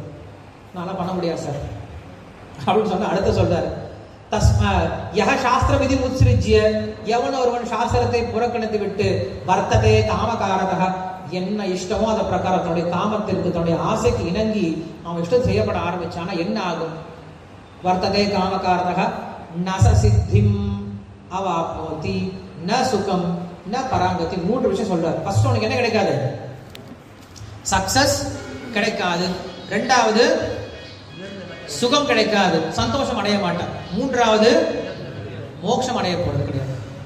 3 அடைக்காது. எப்ப சாஸ்திரத்தை ஃபாலோ பண்ணாம ஒருத்தன் செய்ய பண்ணா என்ன பண்ணும், உனக்கு சக்சஸ் கிடைக்காது, சந்தோஷம் கிடைக்காது, உயர்கதை அடையாது. கம்பெனின்னு எடுத்துக்கோங்களேன், ஒரு கம்பெனியில் ஒருத்தன் ஒர்க் பண்ணிட்டு இருக்கான், அவனுக்கு எப்ப சக்சஸ் கிடைக்கும், கம்பெனியோட ரூல்ஸை ஃபாலோ பண்ணா சக்சஸ் கிடைக்கும். நான் என்ன பண்றேன், கம்பெனி வந்த பின்னாடி எனக்கு புது ஐடியாஸ் இருக்கு, நான் இதை பண்ண போறேன், அதை இம்ப்ளிமெண்ட் பண்ண போறேன்னு சொல்லிட்டு என்ன பண்றான், புதுசா ஏதோ பண்ண ஆரம்பிக்கிறான். ஆனா என்ன கிடைக்காது, சக்சஸ் கண்டிப்பா கிடைக்க போறது கிடையாது. ஏன்னா என்ன பண்ணுவாங்க, அவனை கம்பெனில இருந்து போட்டுருவாங்க. உன்னுடைய புது ஐடியா எங்க பண்ணி, வெளில போயிட்டு எங்கே பண்ணிக்கோ, இங்க வந்து பண்ணாது இல்லையா. Express your self, let's do it. அப்பெல்லாம் எங்க வேலை செய்யாது, சாஸ்திரத்தை ஒரு கம்பெனியில் வேலை செய்யாது, ஒரு ஸ்கூலுக்குள்ள வேலை செய்யாது. ஒரு ஸ்கூலுக்குள்ள இருந்தோம் அப்படின்னா ஸ்கூலுடைய ரூல்ஸ் அண்ட் ரெகுலேஷன்ஸ் கண்டிப்பாக என்ன பண்ணணும், ஃபாலோ பண்ணணும். நான் ஸ்கூலுக்குள்ள வந்துட்டு எனக்கு ஒரு புது ஐடியா இருக்கு சார், நான் இப்படி பண்ணலான் இருக்கேன் அப்படின்னு சொல்லி ஸ்கூலுக்குள்ள திடீர்னு வந்து வேற ஏதோ ஒரு விஷயம் செஞ்சுட்டு இருந்தாங்கன்னா உனக்கு என்ன கிடைக்காது, சக்சஸ் கிடைக்க போறது கிடையாது. எப்ப சக்சஸ் கிடைக்காது உனக்கு என்ன கிடைக்காது, அடுத்தது சந்தோஷம் கிடைக்காது. சக்சஸ் இருந்தால் ஒருத்தர் என்ன கிடைக்குது, சந்தோஷம் கிடைக்குது, சந்தோஷம் கிடைக்காது. இது ரெண்டையும் தாண்டி ஒருத்தர் என்ன கிடைக்காது, மோட்சம் கிடைக்க போறது கிடையாது. இதே ஒருத்தர் சாஸ்திரத்தை ஃபாலோ பண்ணா அப்படின்னா கண்டிப்பா வாழ்க்கையில் என்ன கிடைக்கும், சக்சஸ், உறுதியாக வெற்றி கிடைக்கும். சரி சார் எனக்கு வெற்றி கிடைக்கல, நான் பண்ண காரியங்கள எனக்கு என்ன கிடைக்கல, வெற்றி கொடுக்கல, அப்புறம் அட்லீஸ்ட் உனக்கு என்ன கொடுக்கும், சந்தோஷத்தையாவது கொடுக்கும். நீ சாஸ்திரத்தை ஃபாலோ பண்ணிட்டு உனக்கு வெற்றியே கிடைக்கல அப்படின்னாலும் சாஸ்திரத்தை ஃபாலோ பண்ணும் அப்படின்ற ஒரு திருப்தியாவது ஒருத்தர் கிடைக்கும். இப்போ நம்ம கோயிலுக்கு வந்தோம், கோயிலுக்கு வந்து நம்ம எந்த ஒரு விஷயத்துக்காக வந்தோமோ அது கிடைக்கல, பட் இருந்தாலும் நம்மளுக்கு என்ன ஒரு சந்தோஷம் கிடைக்கும், அட்லீஸ்ட் சண்டே எங்கே போனோம்ப்பா, பிரயோஜனமாக கோயிலுக்கு போனோம், தேவையில்லாமல் அங்கே எங்கே டைம் வேஸ்ட் பண்ணாமல் கோயிலுக்கு அது போயிருந்தேன், அதுவே பெரிய சந்தோஷம். சக்ஸஸ் கிடைக்கல, அடுத்த ஸ்டேஜ் என்னது, சந்தோஷம். ஒரு சிலருக்கு சந்தோஷம் கிடைக்காது, ஆனால் என்ன கிடைக்கும், கண்டிப்பாக அவனுக்கு மோட்சம் கிடைக்கும். இதுதான் பக்தி இல்லையா. நம்ம ஒரு விஷயத்தை செய்கிறோம், உடனே சக்ஸஸ் கிடைக்கிறது கிடையாது, சந்தோஷம் கூட கிடைக்காது, துக்கம் கூட கிடைக்கும். ஆனால் என்ன பண்ணுறான், தொடர்ந்து அதை செஞ்சுட்டே இருக்கும்போது கண்டிப்பாக உனக்கு என்ன கிடைக்கும், மோட்சமாவது கிடைக்கும். ஸோ இதுதான் 3 விஷயங்கள் சாஸ்திரத்தை பின்பற்றக்கூடிய நன்மைகள் அப்படின்னு 3 விஷயம் சொல்றாரு. என்னென்னது, வெற்றி, இன்பம், முக்தி அப்படின்ற 3 விஷயத்தை கொடுக்குறாரு. சாஸ்திரத்தை ஃபாலோ பண்ணல அப்படின்னா கண்டிப்பா அழியிறது உறுதி அப்படின்னு சொல்லக்கூடியதுதான் இந்த 16வது அத்தியாயம் சொல்லி சொல்றாரு. அதாவது என்ன பண்ண, ஒருத்தர் சாஸ்திரத்தை பின்பற்றணும் அப்படின்னு சொல்லி சொல்றார். 16ஆம் அத்தியாயத்துல ஒரு வேடிக்கையான விஷயம் நடக்கும். என்ன பண்ணுவாருன்னா, கிருஷ்ணர் வந்து நிறைய அசுர குணங்கள்லாம் பேசிட்டு வருவார். பேசிட்டு போது அர்ஜுனுக்கு பயம் வந்துடும், கிருஷ்ணா நான் எந்த குணத்தில் இருக்கேன், நான் அசுரனா தேவனா, இந்த ஒன்றும் புரியல கிருஷ்ணா. ஏன்னா அந்த குணங்கள்லாம் கேட்கும் போது ஒரு பக்தனுக்கு இயல்பாகவே தோணும் இல்லையா. நமக்கு எப்படி இருக்கும், கெட்ட குணங்கள்லாம் சொல்லும் போது நம்ம யாரை பார்ப்போம், எல்லாரையும் பார்ப்போம். இவருக்கு அந்த கெட்ட குணம் இருக்கு, இவருக்கு அந்த கெட்ட குணம் இருக்கு, இவருக்கு அந்த இவரு தான் அந்த மாதிரி இருக்காரு, இங்க அந்த சொன்னாரு அது அந்த பொறாமை இவருக்கு தான் இருக்கு, இவருக்கு தான் அந்த அகங்காரம் இருக்கு, இவருக்கு தான் பணாசை இருக்கு. நல்ல குணங்கள்லாம் சொல்லும் போது எனக்கு கிருஷ்ணன் சொல்லாருல, பொறாமை ஏற்ற தன்மை, சுத்தமாக இருக்கிறது, டைமுக்கு வர்றது, எக்ஸ்பர்ட்டாக இருக்கிறது, நல்ல சாஸ்திரம் தெரிஞ்சது எல்லாம் என்கிட்ட இருக்கு இல்லையா? ஸோ அதனால அர்ஜுனன் நம்மளை போல கிடையாது இல்லையா? அர்ஜுனன் அப்படி இருக்காரு, பக்தனா இருக்கான். இப்போ பக்தன் என்ன பண்ணுவான், என்னைக்குமே எல்லா கட்டங்களும் என்கிட்ட தான் இருக்கு நினைப்பான். ஒரு பிரச்சனை தான் எதை நினைப்பான், நான் தான் காரணம் நினைப்பான். பிரச்சனை தான் எல்லாத்தையும் கை காட்ட மாட்டான். ஒரு சந்தோஷமான விஷயம் நடந்தா என்ன பண்ணுவான், எல்லாத்தையும் கை காட்டுவான். எல்லாருடைய தூய்மையால நல்லா நடந்தது. பிரபுபாதா தானே பண்ணாரு, பெரிய சக்சஸ்ஃபுல் ஆனாரு. என்ன சொன்னாரு, இது எல்லாமே குருவுடைய கருணைன்னு சொல்லிட்டாரு.